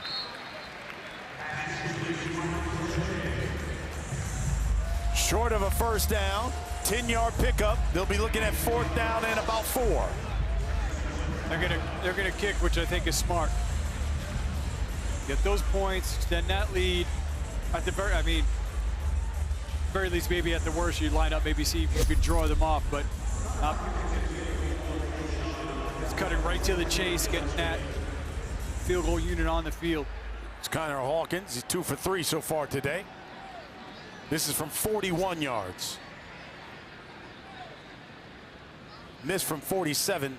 That was in the second quarter. That one's good.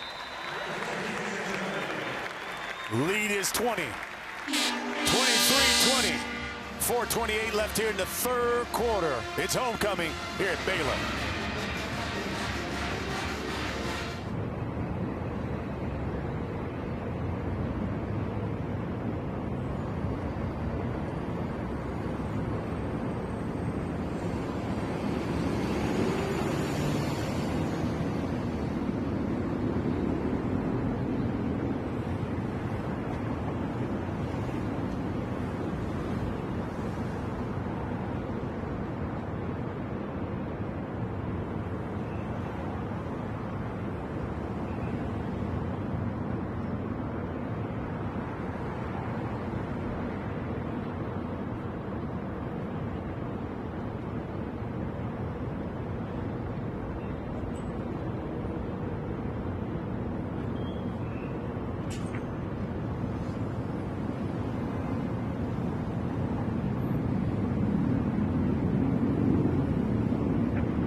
23-3 is our score here in the third quarter. You know, in Waco, not only home to the Baylor Bears, but the Dr. Pepper Museum.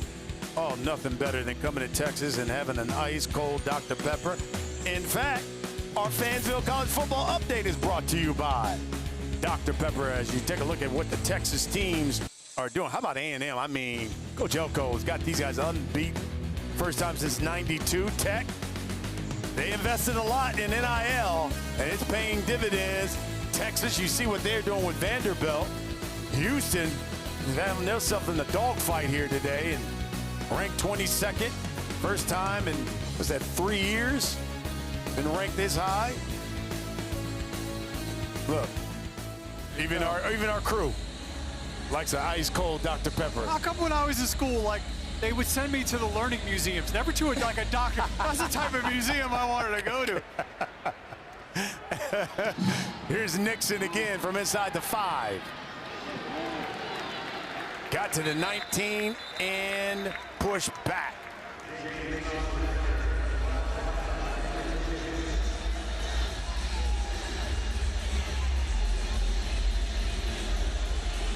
This Knight offense has only mustered 144 total yards compared to the 348 for Baylor. They need to find a way to create some big plays. Third best rushing team in the Big 12. Look what they've done in October. Averaging about 215. Today, just 55.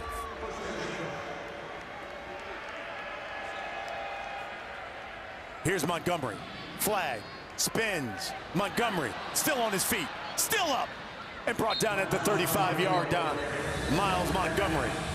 And he looks at the sideline and says, "Give me the football."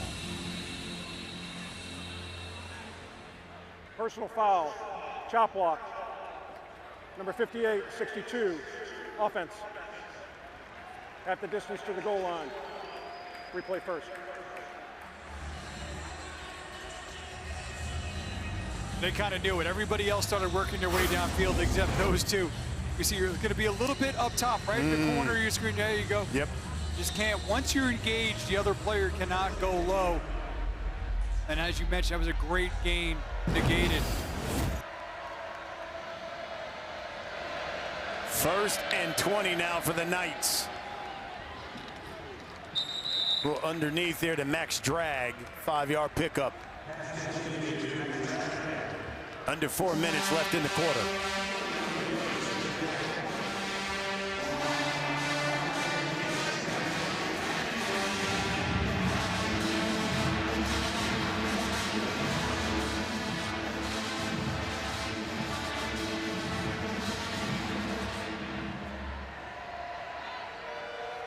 Looks like Baylor's going to kind of give them the underneath, only showing 4 in terms of pressure.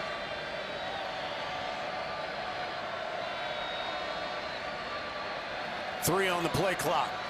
Now 1. Jackson. Sacked. Cooper lands.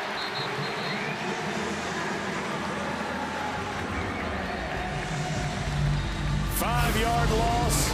First sack of the season for Lance. They only bring 4, but they twist. Lance started on the inside, a little end tackle twist, and Lance is going to get there. Starts on the inside and just getting there with power, pushing the offensive tackle back. Long time coming for that Baylor up front lineman. Jackie Marshall was the only guy on that front 4 that had a sack this season. Cooper Lance finally gets one. And it's 3rd and 20. Swing it out, Dahmerkamp. 8-yard pickup, and the Knights will punt it away. Jacob Redding with that tackle. Player at one point was a walk-on.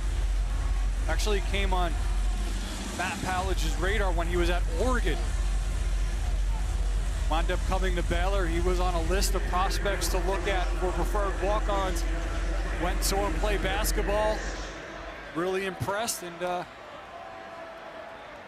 came here and has worked his way up the depth chart to being a key part of that defense. Josh Cameron standing back.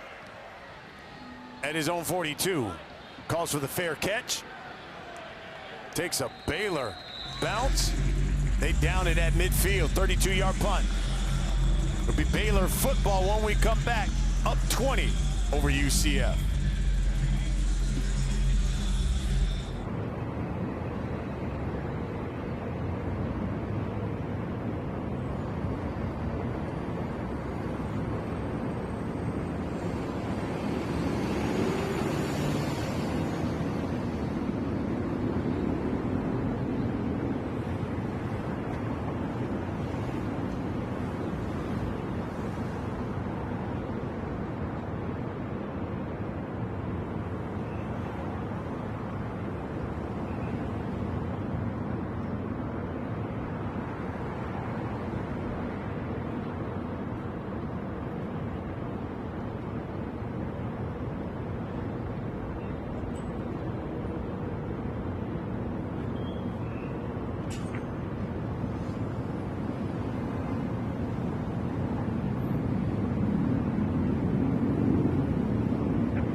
Well, the next UFC fight night, it's tonight, exclusively on ESPN+. Prelims begin at 4 Eastern, followed by the main card at 7 Eastern. It's highlighted by that featherweight main event. You can watch it on the all-new ESPN app. Tell you one guy who will be watching and be locked in, backup quarterback for the Knights, Davy Belfort. He's the son of Vitor Belfort, a UFC former great. Here's Davy. You may see him at some point. Transferred in from Virginia Tech. Competitive young man. They've used him a little bit as a running option at that quarterback position. But yeah, his dad, one of the all-time greats in mixed martial arts. You ain't lying.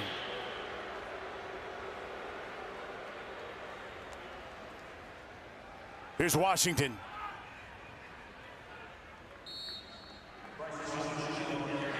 Three-yard pickup, 90 seconds left in the quarter.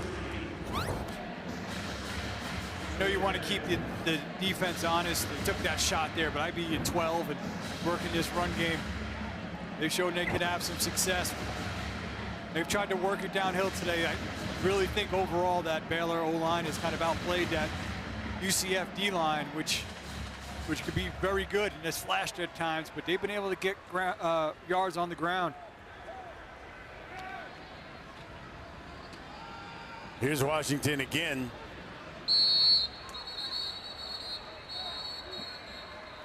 Under a minute now. Kozlowski, first one to meet him, another 3-yard pickup.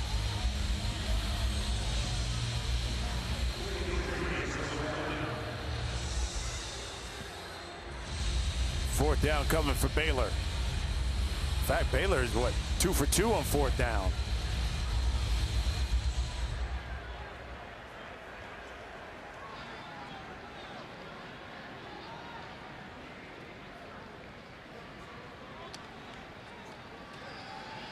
Robertson throwing down the sideline. Caught by Cole Wilson.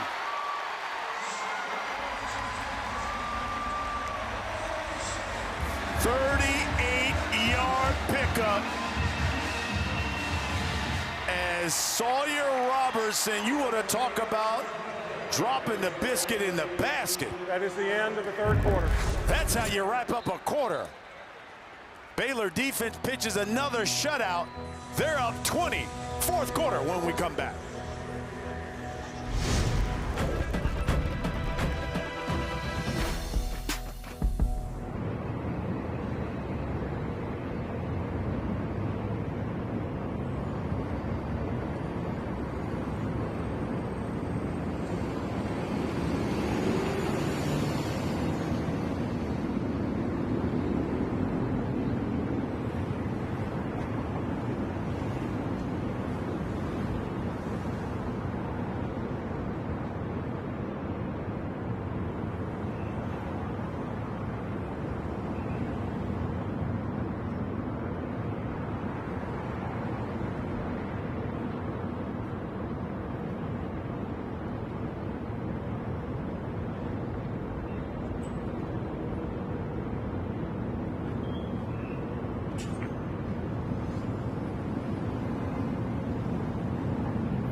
"23-3 is our score as we begin the fourth quarter. 4th and 5. Baylor comes up with a 38-yard pitch and catch by Cole Wilson, but they're taking another look at this. You say, well, why? I want you to take a we have a great angle of this. Did he have control of the football as he went to the ground? Not there, but did the ball come out right coming here? Did it touch the ground there? And it's, so there's two. The first thing was, did he complete the act, as you mentioned, going to the ground? Right. Because as he got up, the ball was loose. Right. We were kind of joking that he kind of played it off. One guy put it there. The other thing is it touches there. Now remember, the ball can touch the ground, but do you maintain control of it? Yes. It looks like it jarred a little bit. So I think there's 2 points of emphasis that they're looking at here. And either way, really kind of stressing what was a very aggressive 4th down call there by Baylor. Had some great officiating here today. Here's Kevin Boitman. After further review, the receiver did not maintain control of the ball as he went to the ground. The ball touched the ground, therefore it is an incomplete pass. The ball will go over on downs. It will be UCF's ball, first down at the 45-yard line. So the Knights will take over. They've got great field position here as we begin the fourth quarter. Baylor defense pitching a shutout in the first quarter, third quarter. We begin the fourth, and the Knights have set themselves up in some really good field position for the offense. I think you almost need to treat that like a true like a turnover. I think they need to take a shot here, see if they can kind of work some of the momentum off of that call, because that was a really aggressive fourth down call. Take that shot. It looked like it was going to pay off, and maybe the worst thing that happened to the Bears was that happened right at the end of the quarter. It gave a nice extended time to kind of take a look at that. UCF has lost 6 straight games on the road. Trying to put an end to that.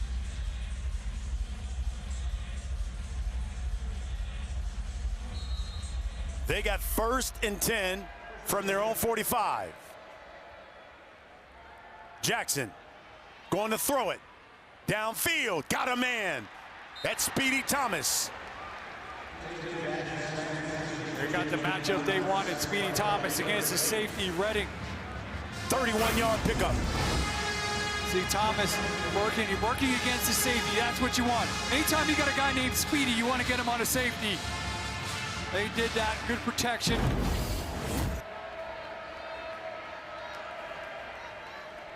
Montgomery now gets to the edge, forced out of bounds.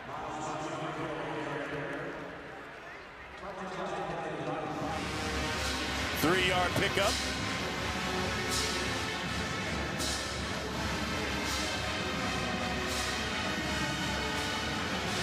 Bringing in number 88, Meadows, as he's wearing he went for Halloween, he went as a tight end. He's really an offensive lineman. Yes, he is.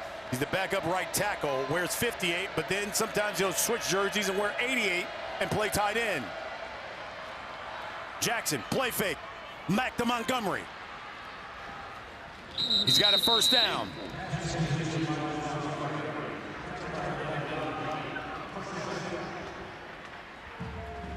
That was a good job by Devin Bobby playing his responsibility. They had, of those 11 defenders, they had 10 going with the action away. Bobby stayed home.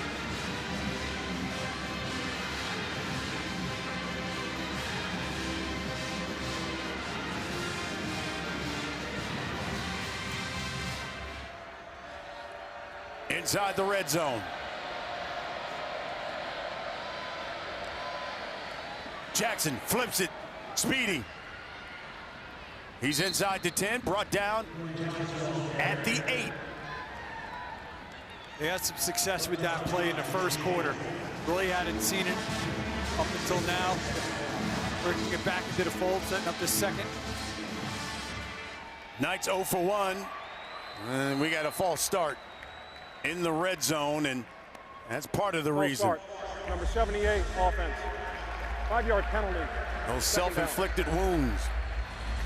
And if you see it, Baylor moved on the left, but that was so far removed from the right tackle that it no longer impacts the right tackle.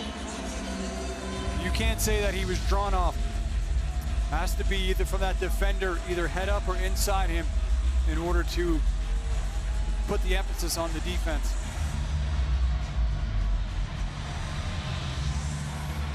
Second and 9. From the Baylor 14, Montgomery.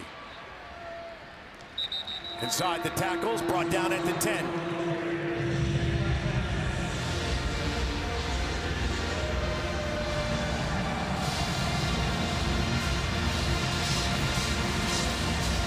Down 20. Clock is ticking. And we had talked to them earlier in the week. They really didn't feel like they had a true red zone target. Where this is a type where you're at a time where if you're a UCF, you feel like you wish you had a trig that you could kind of throw it up to. This offense still developing in that regard. Throwing to the end zone. Incomplete. He was looking at Wade and Charles. Reggie Bush was right with him. Yeah, well defended.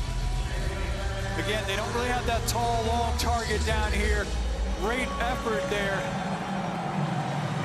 from Charles, but unable to bring it in. Yeah, 4th and 6, you got to go for this. You're at the 10. 7th play of this drive. Knights need points. Stepping up, under pressure, he's going to run, flag, dives, short of the first down.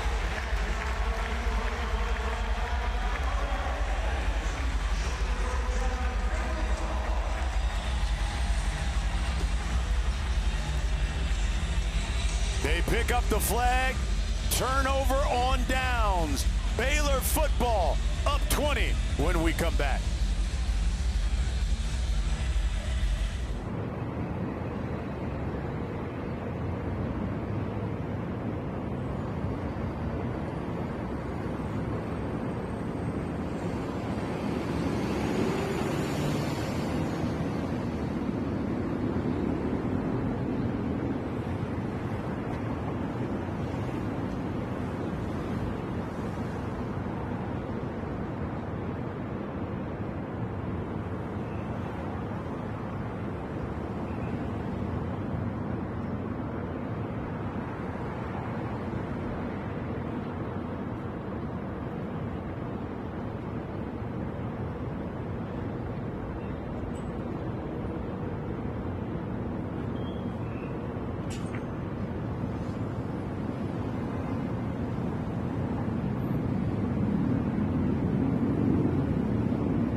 You're watching the Big 12 on ESPN.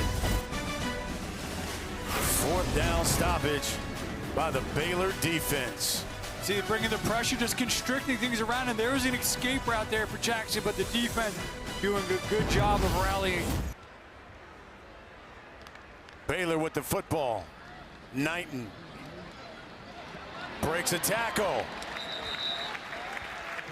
I love the way he runs. He's patient, presses. He's really had a strong afternoon today. Got a career high in rushing.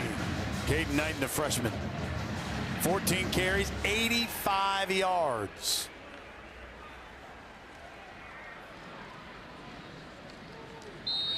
He's got a first down.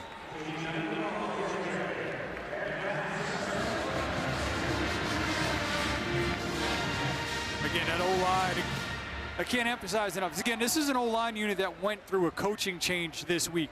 The way that they responded and played in protection and now running the football, very impressive.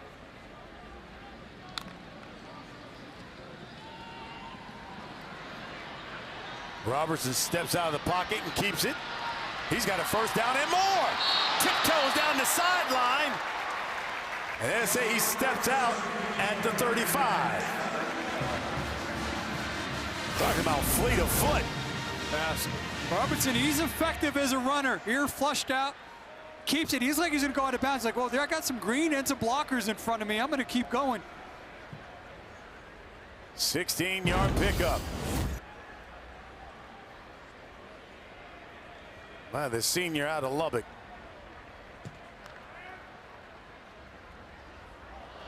Knighton makes a Knight miss. Gets to the 40. Another 5-yard pickup for him. He's knocking on the door of 100. That was a nice little alley-oop there. Making the defender miss. That was Lewis Carter coming in. Able to dodge him, gets a positive yard.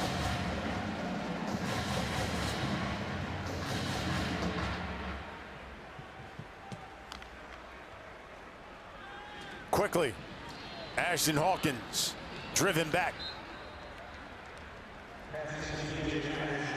No pickup there. Jaden Bellamy's had himself a good game. That was a little bit, he kind of lead him inside. He had his blocker there, number 34, Josh Cameron, but a little bit outside, allowed that outside defender to make the play.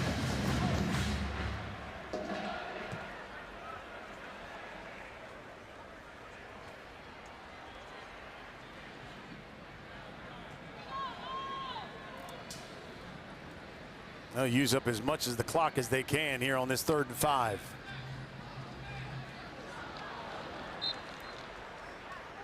Aaron throw. And Baylor will punt this one away. Feels like two drives in a row where they're running the ball well. When tried something a little different, it didn't work out. Kind of set them off pace here. First punt of the day for Baylor, and Palmer Williams, who led the country in punting last season, averaging about 49 yards a punt. Verdell Richardson back deep for the Knights. Calls for the fair catch at his own 14. 8:41 left in this one. Baylor up 20 on the Knights.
The Allstate Saturday Kickoff is brought to you by Allstate. You're in good hands. You're watching the All-State Kickoff here in Central Texas, Waco, homecoming. Of course, it was Halloween last night. A lot of things going on campus. Not pictured are Craig Halbert, who was there. I mean, we barely got him here on time here. I told him, I said, listen, you cannot hang out all night with this student body, Craig. Well, I put a lot of time in my costume. I wanted to make sure I showed it off.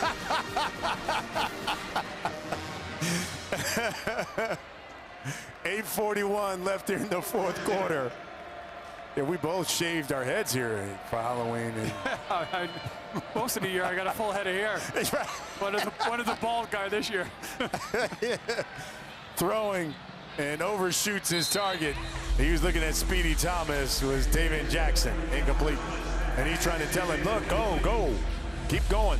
Yeah, I mean, so far today, 3.5 quarters, one explosive play, meaning one play of 20-plus yards on offense.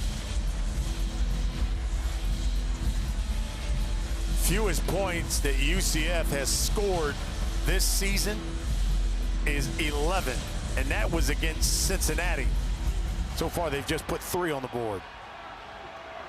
Trying to put an end to a 6-game road losing streak. Jaden Nixon. Dropped at the 20. Tyler Turner makes the stop. 5-yard pickup. They'll be looking at 3rd and 5 from their own 20. 8 minutes left in this football game. Baylor trying to put an end to a 2-game losing streak. A disgruntled fan base who have seen a totally different squad than they've seen over the past few weeks, defensively and offensively.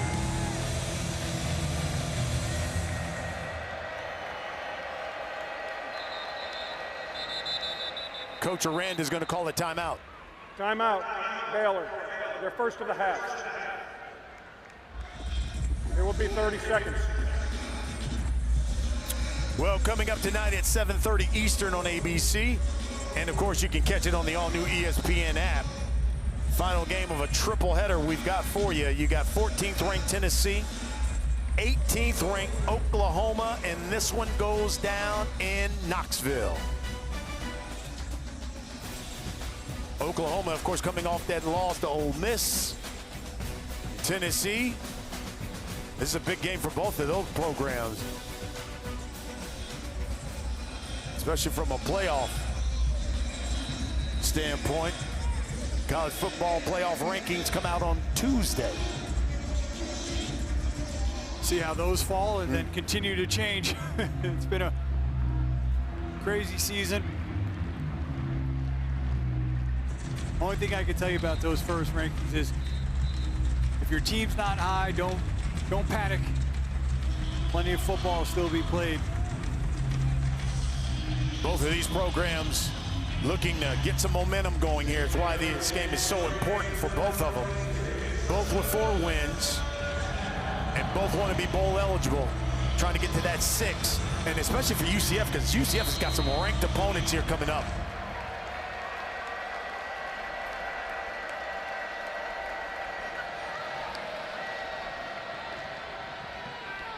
Under pressure and intercepted. DJ Coleman.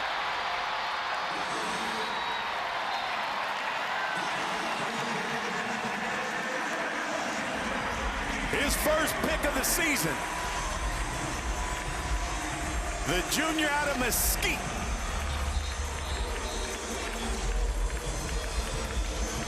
It all starts with the pressure. They're going to get a free runner at the quarterback. That's going to rush Jackson into his decision. You're going to see number 41, he comes unblocked. He can't step into that. Doesn't see Coleman, who's able to step in front of that. In that loss against Cincinnati, no sacks, no interceptions, no forced fumbles. Here this week, playing much better, been able to get pressure. Now Coleman with the interception. I remember Scott Frost said, for us to win this game, we got to win the turnover battle. We got to win the splash play battle. And it has been Baylor who's won both of those. Here's Knighton. And what's odd is we came in today, UCF was a team that, coming off that West Virginia win where they put over 500 yards of offense, it just seemed like they were on the ascent. And it seemed like Baylor, after 2 straight losses, a lot of noise in the community, that this was a team on the slide. They played opposite of that today. I don't know if that's the turnover fur or that's his Halloween costume as a bear, but I like it.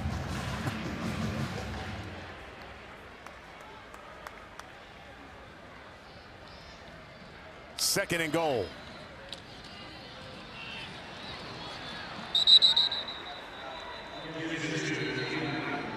Caden Knighton goes down. Najee Kelly.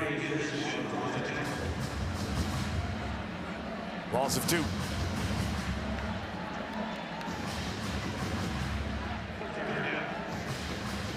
I know this game is in control for Baylor. What's interesting, though, I haven't seen Michael Trigg in a while. He had after that last catch, had a little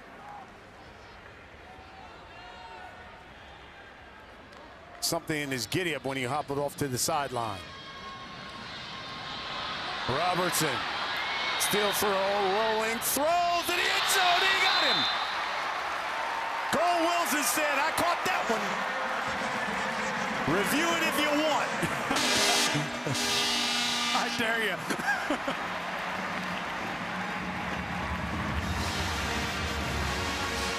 Well, this is the second time I've been really impressed with Robertson and his pocket mobility. And it's going to his left, going to his right. He's going to get pressure, eyes downfield, finds the escape route, keeps his eyes downfield, shoulder squared again, going left as a righty, throws it right in there. That was very impressive. Ashton Hawkins was the guy. If you take another look at that replay, it was like, this is to me. And Cole Wilson stepped right in front and took it. Again, Wilson had a 37-game catch streak that ended last week, and he certainly made up for it this week. Hawkins with the extra point. It is good. Baylor has put a 30 spot on the Knights. Oh, man, that's what it's homecoming. You got to dance when it's homecoming. Good times here in Waco.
AT&T keeps us connected with today's best moments, and they were best moments defensively, Craig. Yeah, this defense, Dave Aranda's background is on defense, and this unit has responded today when the team needed it. In the secondary, up front, that defensive line, which previous weeks have been struggling to get off blocks, struggling to get pressure, did so today in a big way. Nixon. Dropped at the 20.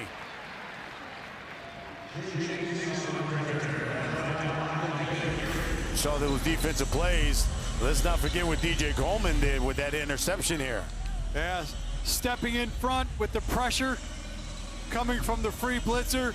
Good teamwork, and then they would turn that into points. And, you know, Brian, if you read articles this week, they were saying that maybe this era has come to an end. Yeah. One article I read said that the players are no longer responding, no longer fighting for him. You watch what happened today. You can't say that's true. You're right. Absolutely. This team's back was against the wall, and these players came out here today, put their best foot forward, showed a lot of fight. On both sides of the football. Yep. Delay of game. Delay of game. On the Knights. Offense. 5-yard penalty. Still first down. And those are some of the things that for the Knights they're going to have to clean up. I know Scott Frost had talked to us about, you know, yeah, we're 4-3. A couple of those games, we were in it, but it was those little self-inflicted wounds that kept us from winning those football games. Comes with how young they are. 70 new players Scott Frost brought into UCF. Nixon trying to get that edge. 10-yard pickup. They'll be looking at 2nd and 5. Now, going back to Baylor, we talked about it. They finished their year last year on a 6-game winning streak. They're off schedule to do that again, but do they have another positive run in them end this year?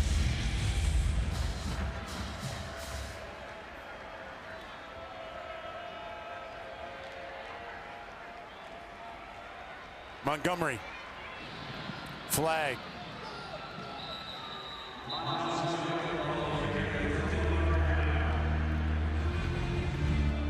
Holding. Number 62, offense. 10-yard penalty. 2nd down. I will say, too, for those who are quick to push Aranda out the door, I will say this, sometimes be careful what you wish for. It's an incredibly crowded job market right now. So if you're going to make a change, you better make a change knowing that you're going to upgrade from a coach who has maybe not met the heights that you want, but has been consistent, kept this team competitive. So just sometimes be careful what you wish for, especially if you don't have a plan B. And right now, that job market is extremely crowded, probably going to grow even a bit larger here in the next few weeks. Yeah, this is also a program and a school that has been patient. That one completed to Thomas because they have not really fired a coach for on-the-field issues since 2007 as we look at the number of coaches that have been let go since the beginning of the season. You know, Brian Kelly, obviously the latest. But, I mean, there's some Baylor's a big-time program, but there's some prominent names out there as well. I mean, and again, that list is going to grow. We're silly to think if it's not in the next few weeks. Jackson throwing. And did Redding come up with the interception? Yes, he did. Yes, he did.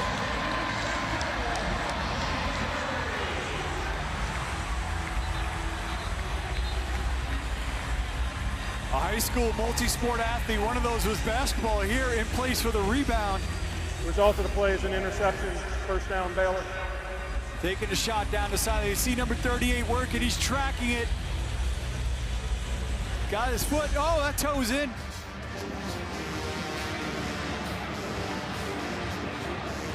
Yeah, her right foot was in. Looks like he had trapped it against his shoulder pad. Caldre Williford with the tip. With Wayden Charles, Jacob Redding.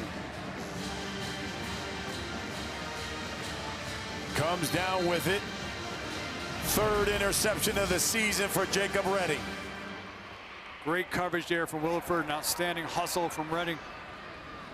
Nate Bennett is your quarterback.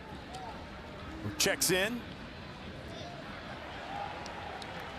Knighton is thrown down. Kelly Lawson, 3-yard pickup. Timeout for an injury. You got a UCF Knight. Derek LeBlanc.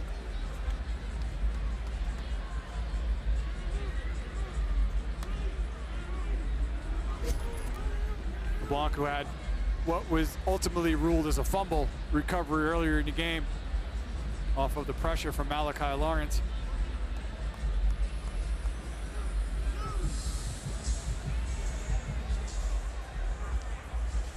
He's up.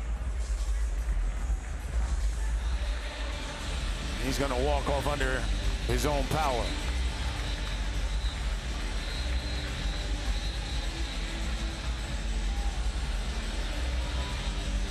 Freshman Caden Knighton already on a career high in rushing with 95 yards, 5 away from 100.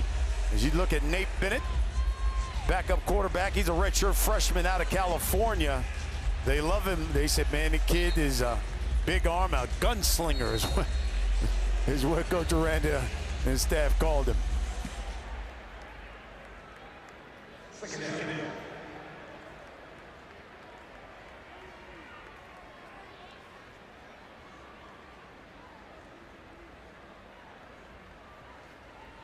He's one of those players that they recruited into the program. And I will say this, even through some of the negativity of this season, they've recruited well. They've got a top 25 class right now. Just got a big flip last week from Stanford for an in-state player, Braylon Morris. Here's Knighton.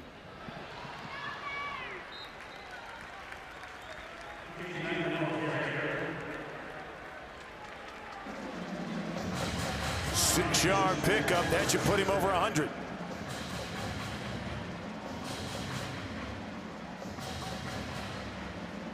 Those players they recruited into the program, part of that 2025 class.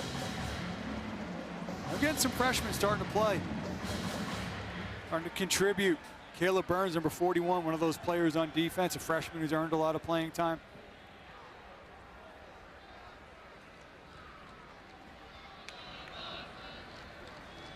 Here's Knighton again. That's a first down.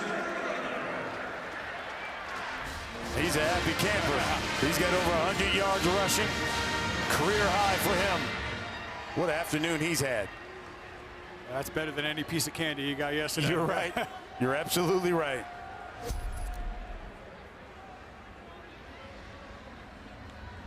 Baylor has run the rock for over 130 yards, nearly 140. They've put up 405 total yards of offense thus far.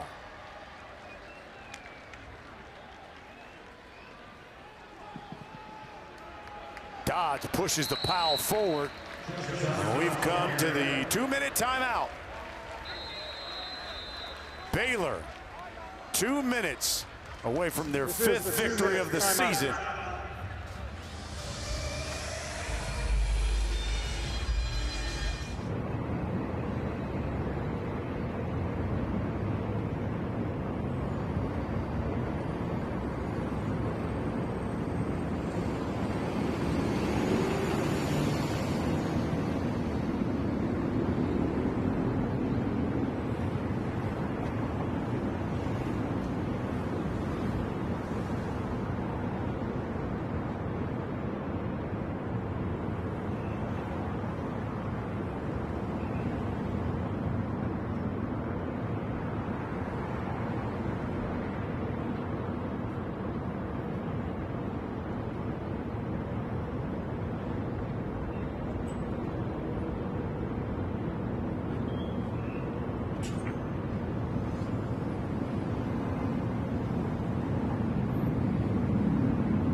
Baylor Bear on top. Hey, the college basketball season tips off next Monday. We start with the 3rd annual We Play Women's event in Paris, France. 16th ranked Baylor squares off against 7th ranked Duke at noon Eastern on ESPN. Then you got ESPN UCal takes on 19th ranked Vanderbilt. You can watch everything on the all-new ESPN app as well.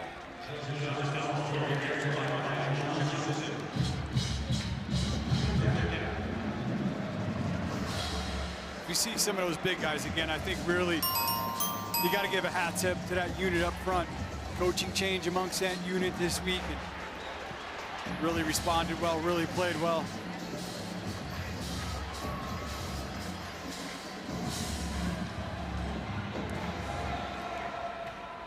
Third and 1.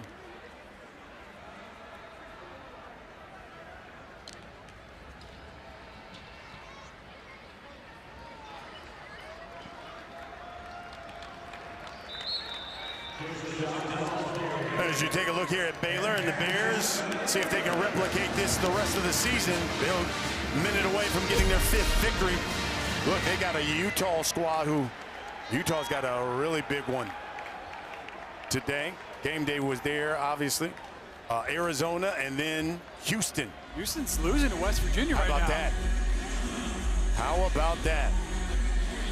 Baylor will be just a game away from being bowl eligible again. Knights got a tough one schedule going ahead for them. Every Saturday we get proof of why you play these games. It's a great point.